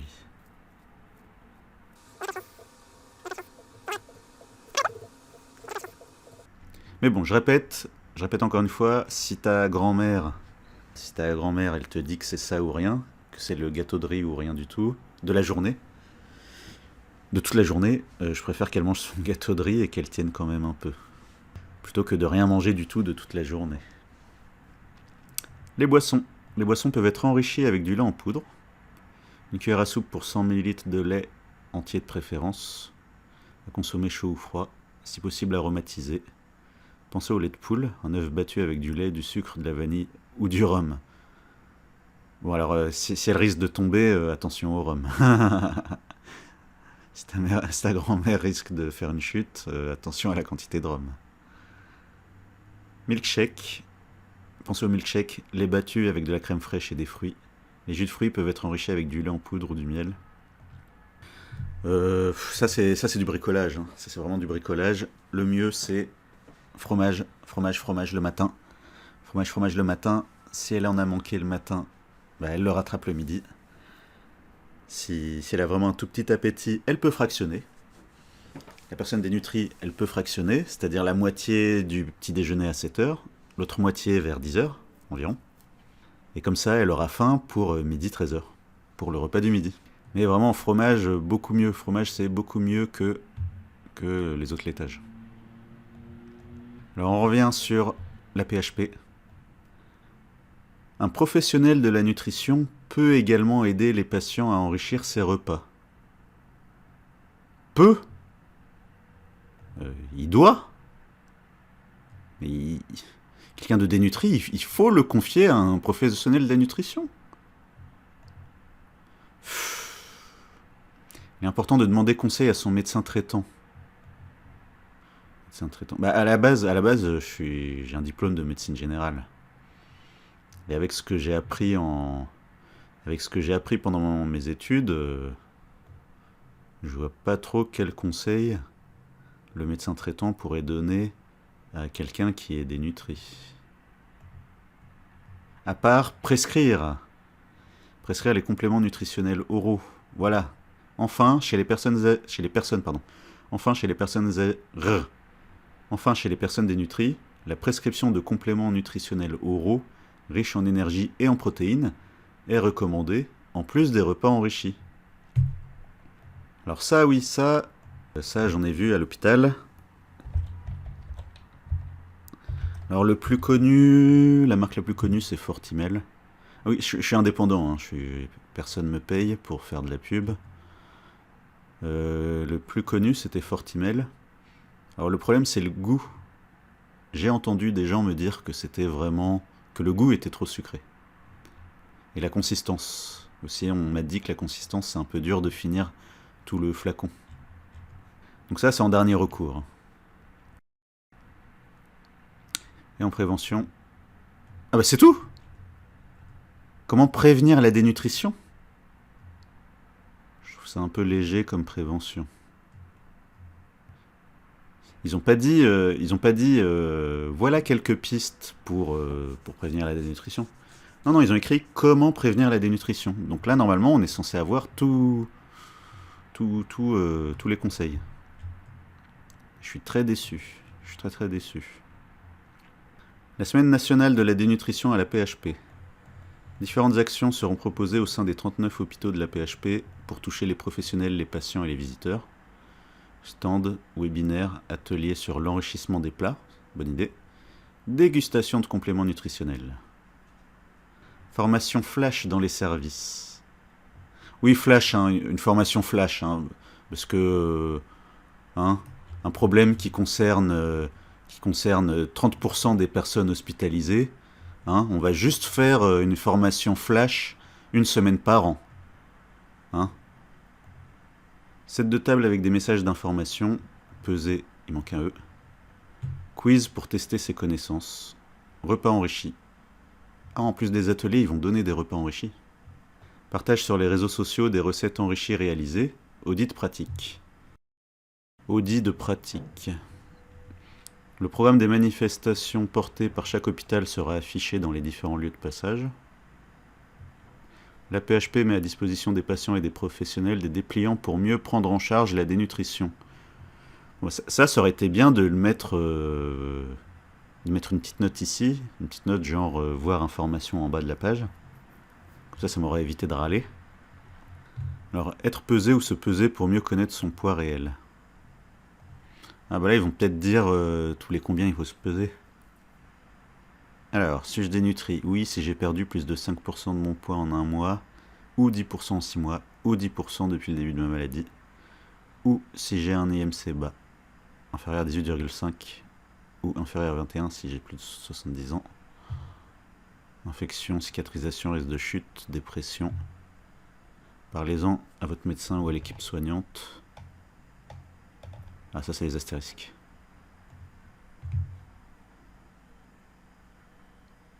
Bon, ils ont pas dit tous les combien il faut se peser. Dénutrition prise en charge.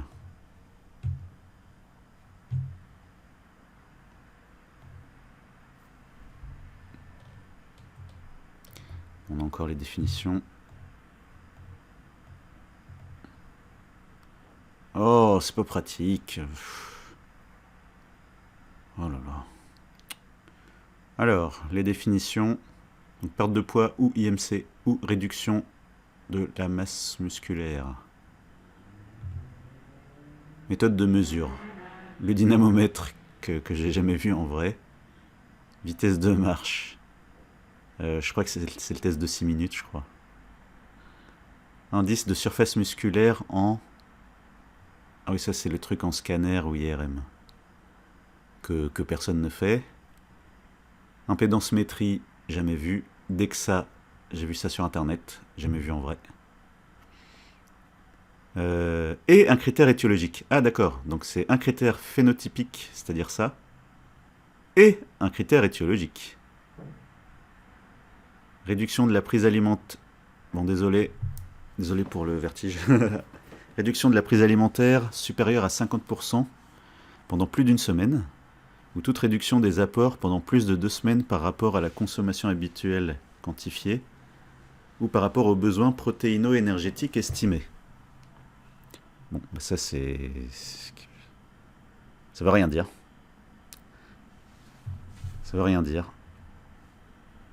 Ça veut rien dire. Qui va calculer ça, sérieusement? Besoin protéino-énergétique estimé. Donc ça, c'est un truc que je dis souvent dans les vidéos et que j'ai dit dans ma thèse. À l'heure où on parle, personne n'est capable de calculer les besoins protéino-énergétiques d'un patient.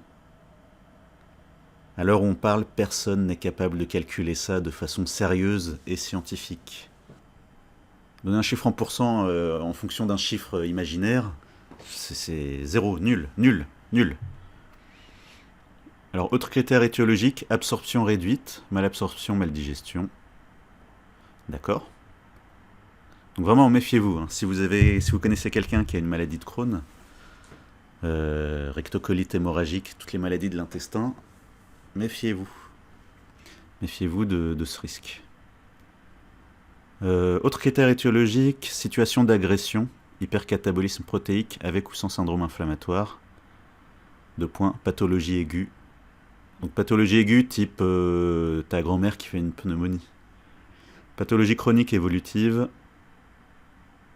exemple les escarres. Ta grand-mère qui fait des escarres. Ou pathologie maligne évolutive, exemple cancer. Cancer qui s'aggrave. Alors ils ont écrit pour les plus de 70 ans uniquement un seul critère phénotypique.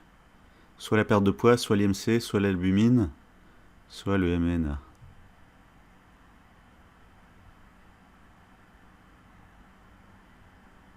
L'albumine. L'albumine. Attendez, j'arrive pas, ils en ont pas parlé de l'albumine. Alors là, c'est la meilleure.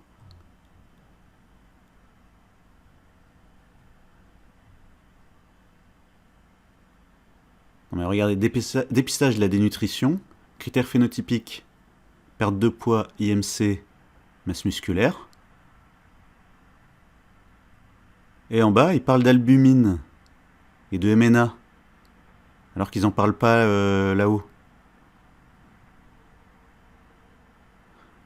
Donc les plus de 70 ans, eux, ils ont juste droit à un tout petit truc écrit en bas de la page, alors que sur leur même page, sur la page de tout à l'heure de la PHP, rappelez-vous, 10% des personnes âgées de plus de 70 ans qui vivent à domicile sont concernées par la dénutrition.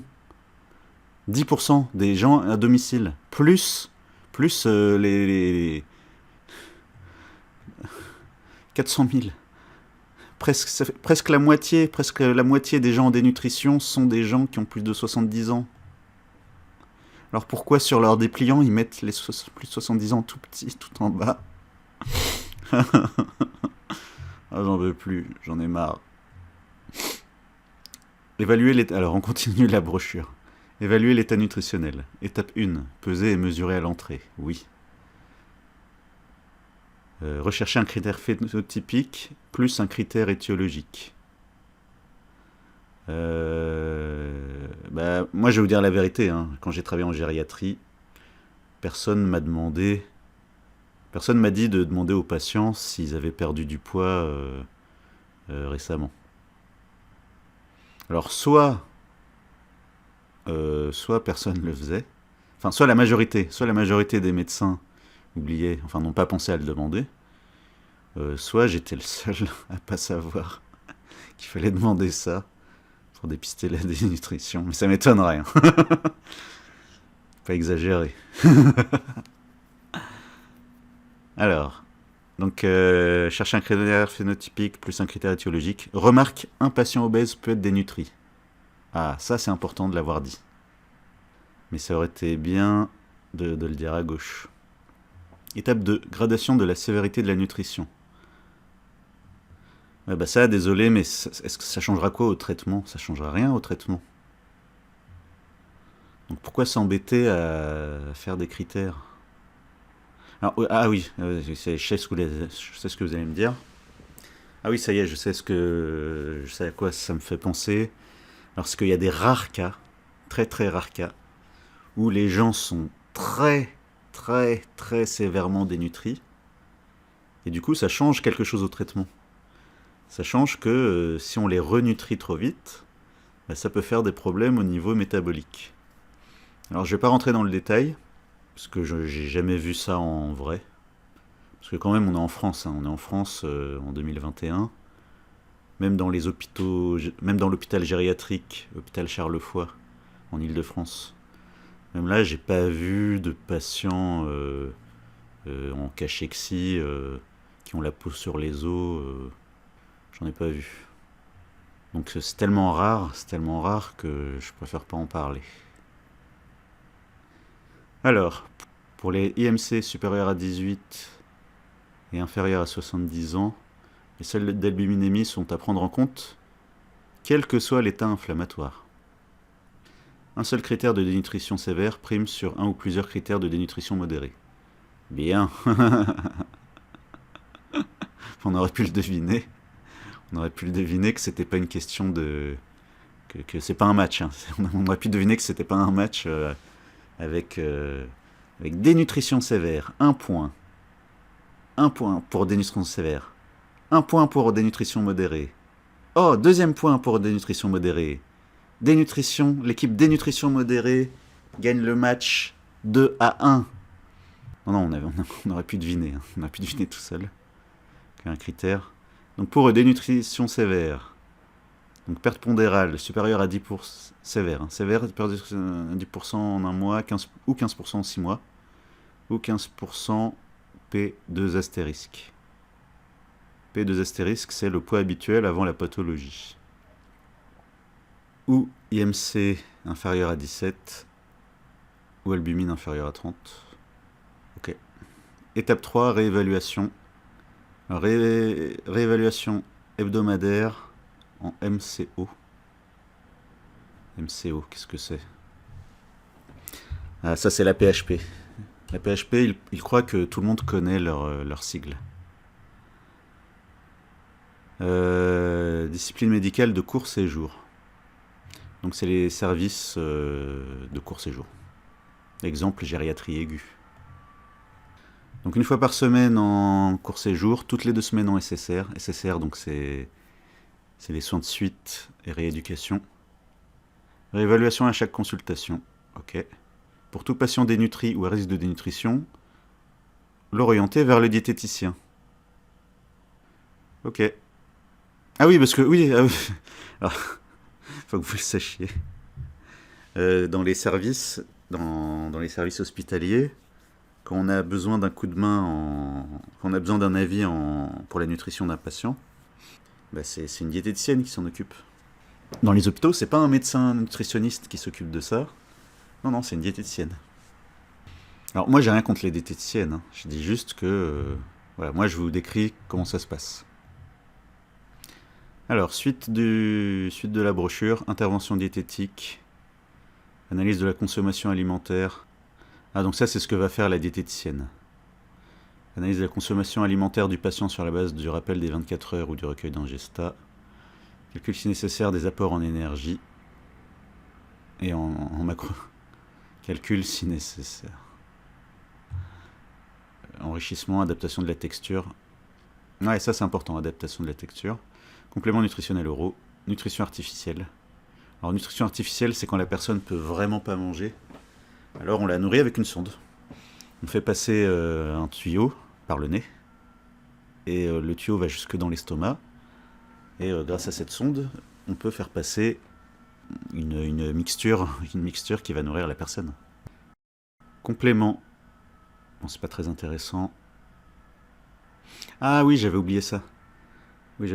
C'est que donc nutrition entérale, c'est ce que je viens de vous décrire.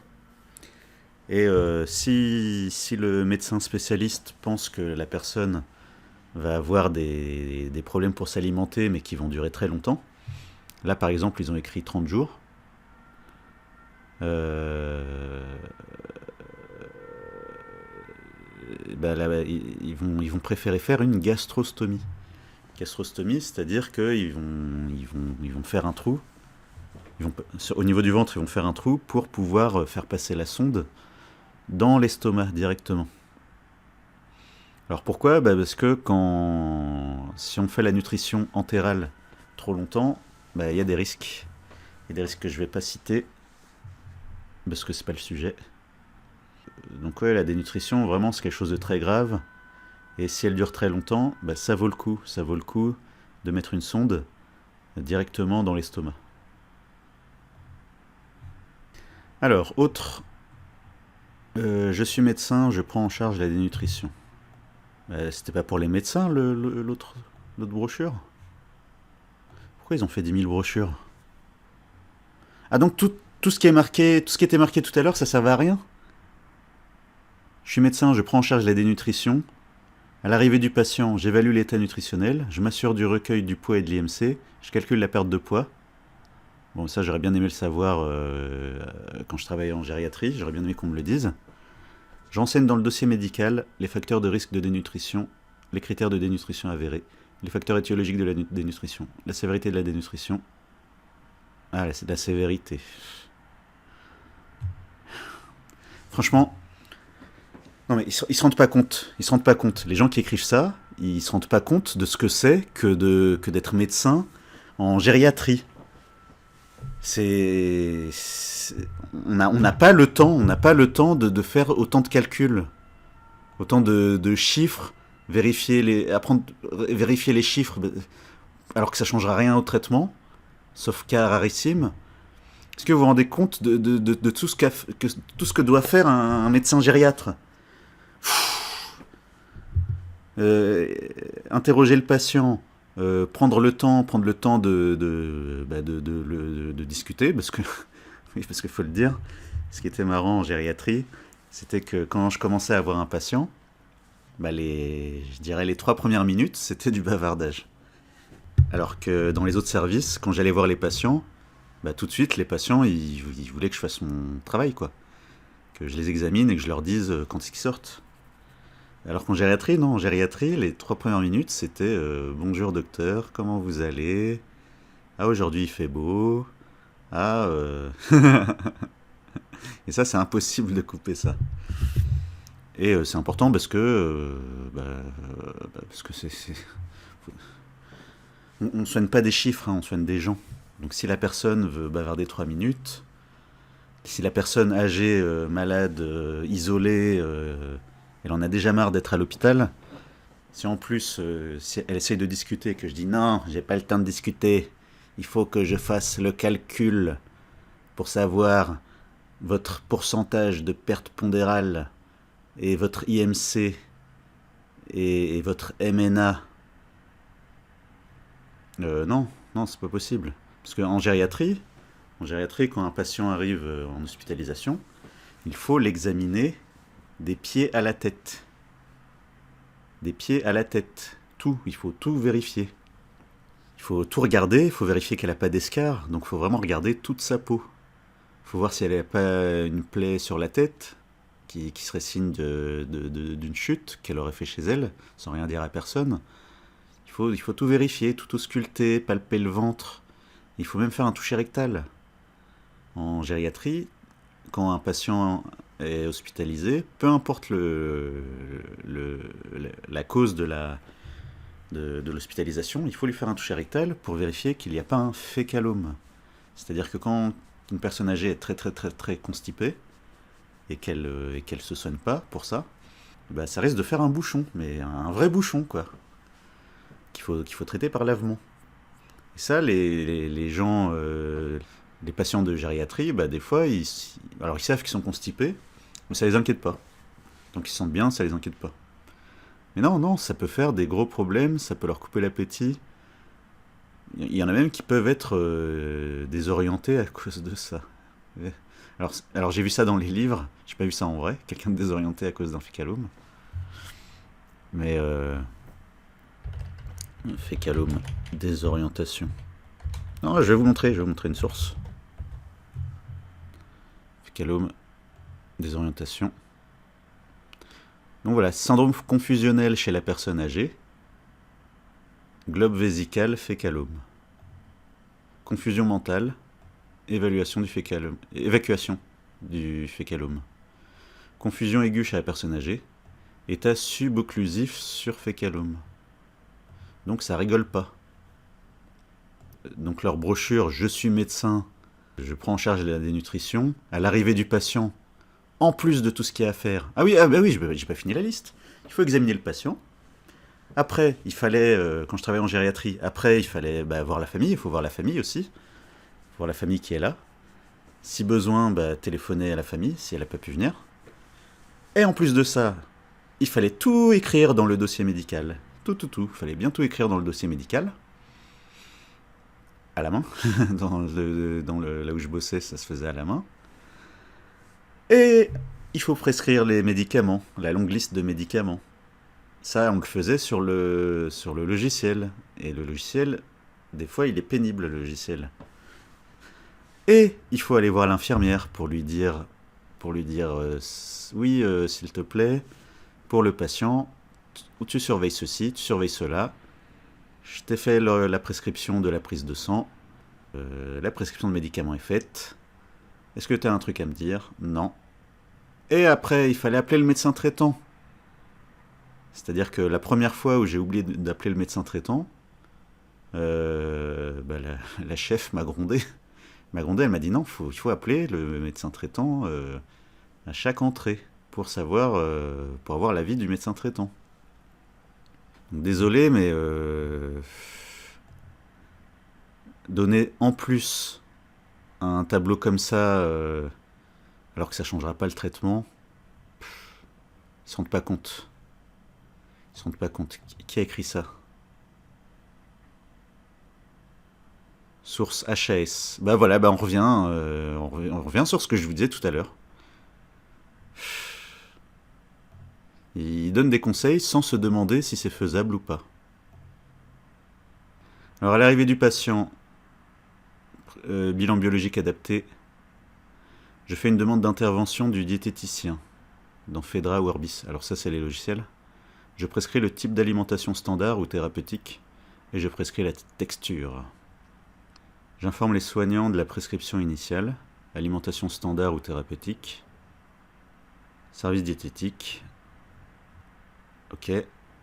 Durant l'hospitalisation, je prescris le type d'alimentation standard ou thérapeutique. Je supplémente les carences associées. Je m'informe de la prise des repas, des CNO et des suppléments auprès des patients et des soignants. Je consulte les transmissions du dossier de soins dont la fiche diététique. Je prends en charge les facteurs de risque.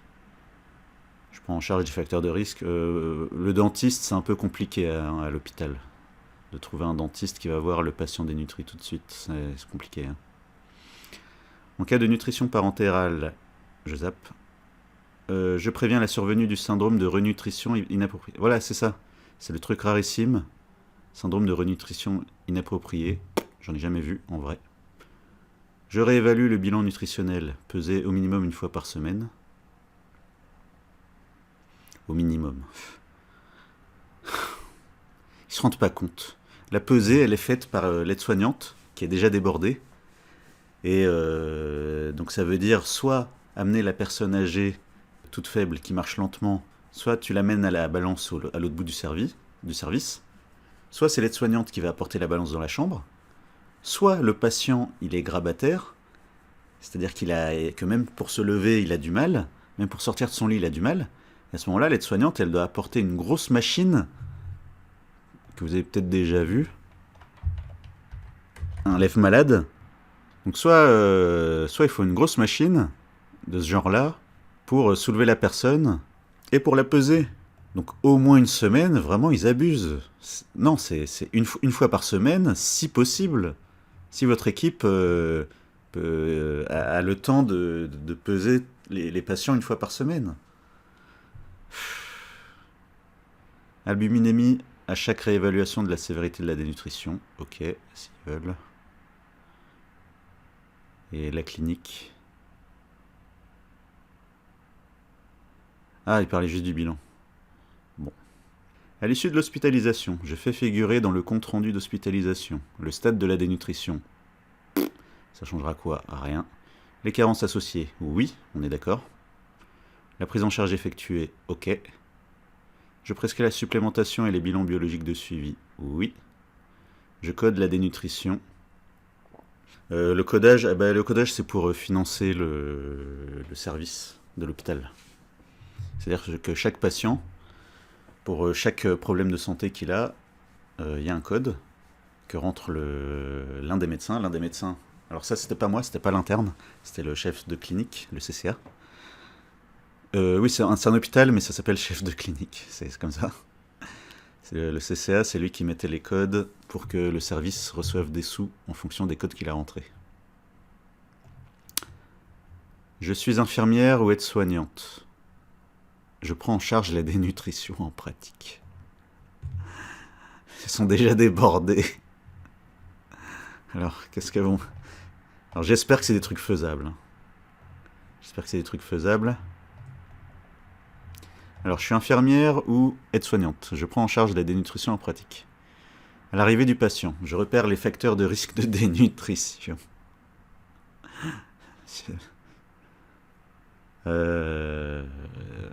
Non, mais je rigole parce que vraiment...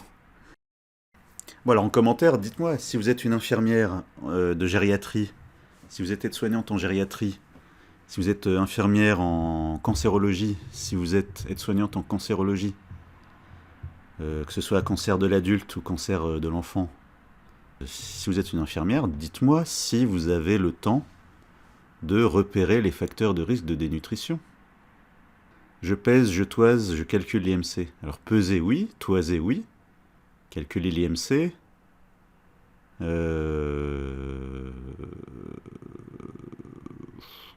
Faut savoir, est-ce que c'est au médecin, comme tout à l'heure, ou à l'infirmière? Ah, voilà. Voilà, encore autre chose.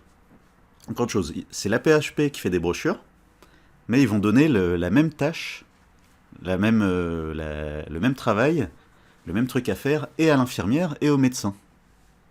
Bah non, c'est l'un ou l'autre. Si déjà que dans les hôpitaux on est débordé, si en plus et l'infirmière et le médecin doivent calculer l'IMC, non, c'est l'un ou l'autre. Je recueille le régime initial prescrit. Je recueille la texture. Je recueille les goûts et aversions. Goût et aversion à la PHP. Je sais pas si ça changera grand chose. Alors, avec la bouffe de l'hôpital. J'aime pas, j'ai une aversion pour la bouffe de l'hôpital. Ah, d'accord, monsieur. On va vous trouver autre chose. on va appeler... on va vous commander des pizzas. C'est riche en protéines. Alors, l'infirmière et l'aide-soignante. J'évalue l'autonomie à l'alimentation. Oui, ça, elles le font déjà. Je les reporte dans le dossier de soins. Elles le font déjà. Je remplis la fiche de surveillance alimentaire. Je sais pas ce qu'elles doivent remplir exactement. C'était rare que je regarde les fiches de surveillance alimentaire. Ça, je sais pas. Ça me dit rien. J'informe, donc l'infirmière, l'aide-soignante informe le médecin responsable et le service diététique. Faut savoir, est-ce que c'est au médecin d'appeler le service diététique ou est-ce que c'est l'infirmière et l'aide-soignante ou l'aide-soignante? Ils vont pas tous appeler le service diététique.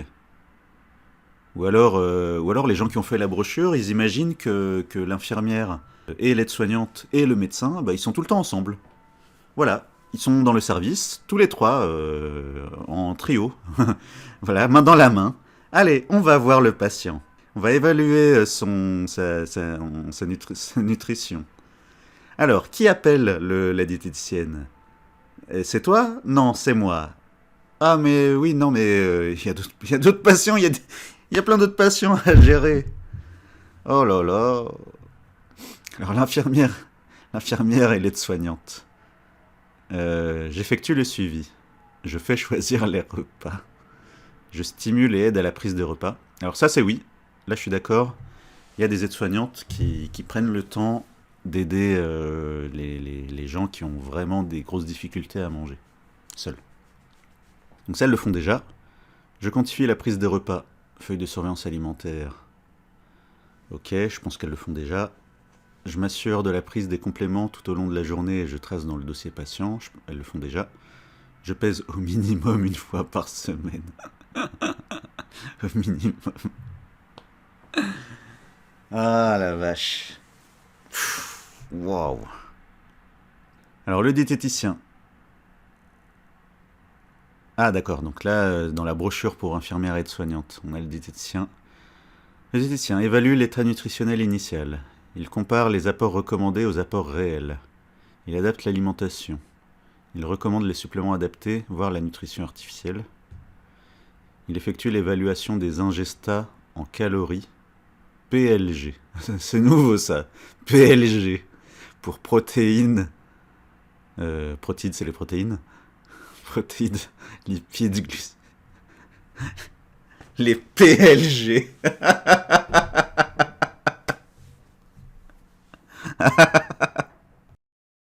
Alors du coup, ah oui, alors ce qui est bien, c'est qu'ils ont mis dans le bon ordre. Protides, lipides, glucides. Voilà, ils l'ont mis dans l'ordre d'importance. Alors je sais pas s'ils ont fait exprès. Peut-être que ça sonnait moins bien dans un autre ordre. GLP, GPL. Peut-être que ça sonnait moins bien. Donc évaluation des calories, des PLG et minéraux, si besoin. Ah, si besoin. Alors, et le médecin, lui, qu'est-ce qu'il doit faire? Il évalue l'état nutritionnel et ses conséquences. Il prescrit le type d'alimentation standard ou thérapeutique. Et voilà. Voilà une brochure pour ça. Est-ce que ça vaut le coup de faire une brochure pour ça? Troubles nutritionnels chez l'enfant. Alors, je vais peut-être pas le garder dans la vidéo. Parce que les enfants, c'est un autre sujet.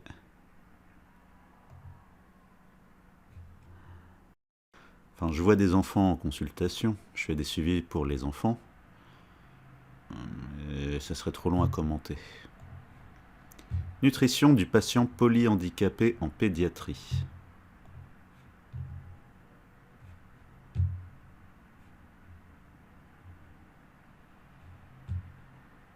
Ah, j'ai compris.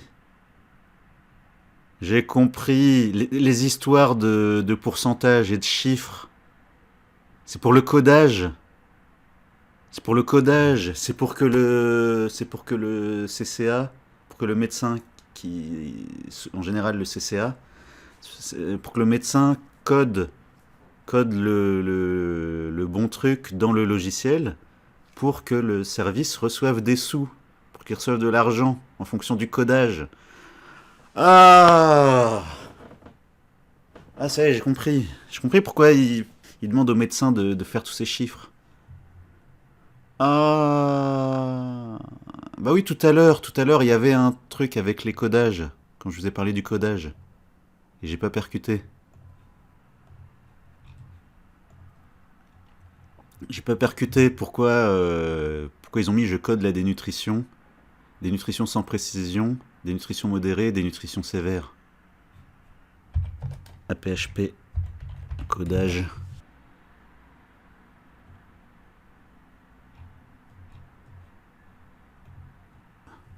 Ça rapporte combien d'euros?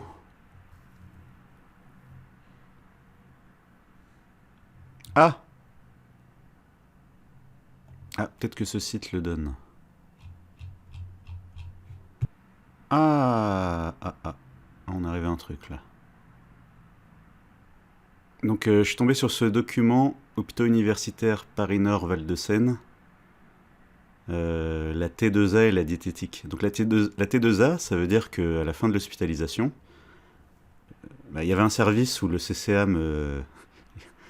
Je me rappelle, c'était le soir, en fin de journée. Le CCA était dans son bureau, donc le médecin, l'un des chefs, on va dire, était dans son bureau et il me dit, je suis en train de faire le codage, prends le dossier de monsieur machin. Alors j'allais prendre le dossier de monsieur machin et je devais dire au médecin, le patient, il a telle maladie, telle maladie, telle maladie. Non, d'abord, pourquoi il est hospitalisé? Il est hospitalisé pour tel truc. Qu'est-ce qu'il a comme maladie? Telle maladie, telle maladie, telle maladie. Et en fonction de tout ça, le médecin faisait le codage. Et en fonction du résultat du codage, le service recevait de l'argent. Donc là, pourquoi je vous montre ce diapo? C'est parce qu'à la fin, il y a des exemples. La diététique permet de revaloriser les séjours. Exemple, homme de 60 ans hospitalisé pour hépatite alcoolique aiguë, présentant par ailleurs une anémie par carence en vitamine B12 et une dénutrition sévère. Donc à la fin de l'hospitalisation, le médecin, il va enregistrer dans le logiciel que le monsieur, il est venu pour une hépatite alcoolique et qu'il avait une anémie par carence en vitamine B12 et une malnutrition protéino-énergétique grave, niveau 3. Et donc, combien d'argent le service va recevoir? Alors pour cirrhose alcoolique, le service va recevoir 6 000 €. Enfin, pour tout ça, le service va recevoir 6 400 €. Par contre, si le médecin oublie de cocher malnutrition grave, parce qu'il ne l'a pas cherché, ou parce qu'il a oublié, et au lieu de recevoir 6 000, le service recevra que 4 000. Le service recevra 4 486 €. Et si le médecin n'a coché ni l'anémie par carence en vitamine B12, ni la malnutrition grave, le service recevra 2 593 €. Donc si vous êtes médecin, si vous êtes médecin dans un hôpital, pensez-y. Pensez-y au moment de faire le codage. Pensez-y au moment de... du coup, ça vaut le coup. Du coup, ça vaut le coup de faire des brochures. Les brochures dont je me moquais tout à l'heure. Du coup, ça devient vachement rentable. Pour le service. Oui, parce que cet argent-là, il va pas dans la poche du médecin. Le médecin, il est salarié par l'hôpital. Non, ça, c'est l'argent qui ira dans le service. Du coup, ça vaut vachement le coup. Alors, ils ont fait une étude. Estimation du gain théorique obtenu grâce au cotage de la dénutrition dans le service de médecine interne pour le premier semestre 2010. Gain obtenu 196 000 €. C'est énorme. Le recodage des séjours a permis de rapporter à l'hôpital environ 165 000 € sur un semestre pour un seul service. C'est vachement rentable. Voilà, ça c'est... Je pense que je vais finir là-dessus. Ça c'est l'un des soucis. Ça c'est l'un des paradoxes avec la nutrition. C'est que pendant nos études, pendant nos formations, on a l'impression que ça sert à rien. Non, il faut le dire, hein. Faut le dire, j'ai fait médecine. Si un médecin veut me contredire, qu'il vienne me contredire. Non, vraiment, nos études, nos stages à l'hôpital, nos postes d'interne, vraiment, la nutrition, c'était négligé. Voilà, il faut le dire. Et une fois qu'on s'y intéresse, sérieusement, on voit que c'est vachement rentable. Pour le patient, évidemment, parce qu'il va se sentir mieux. La personne âgée, isolée, elle a moins de risques de tomber, etc., etc., et un troisième, etc. Et du coup, l'hôpital, cette étude qui est marquée là, elle montre que c'est rentable pour le service. Si le service s'intéressait plus à la dénutrition, s'il la cherchait systématiquement, et ça rapporterait de l'argent au service et à l'hôpital. Donc ça vaut doublement le coup. Non, ça, je m'y attendais pas. Ça, je le découvre en même temps que vous. Donc voilà, c'est ma conclusion. Sinon, les conseils pratiques pour ta grand-mère qui a des escarres, pour ta mère qui a un cancer, pour ton fils qui a eu un gros accident et qui doit cicatriser. Donc, suivre les conseils que je donne habituellement. Protéines, lipides. Et les glucides, ça sert à rien de les augmenter. Voilà. Voilà pour aujourd'hui. Je sais pas combien de temps va durer la vidéo. 2h26. Bon, faudra que je coupe ou que je fasse des divisions. Ah, pensez à vous abonner. Si vous êtes resté jusqu'au bout, pensez à vous abonner. Et à bientôt pour la prochaine vidéo.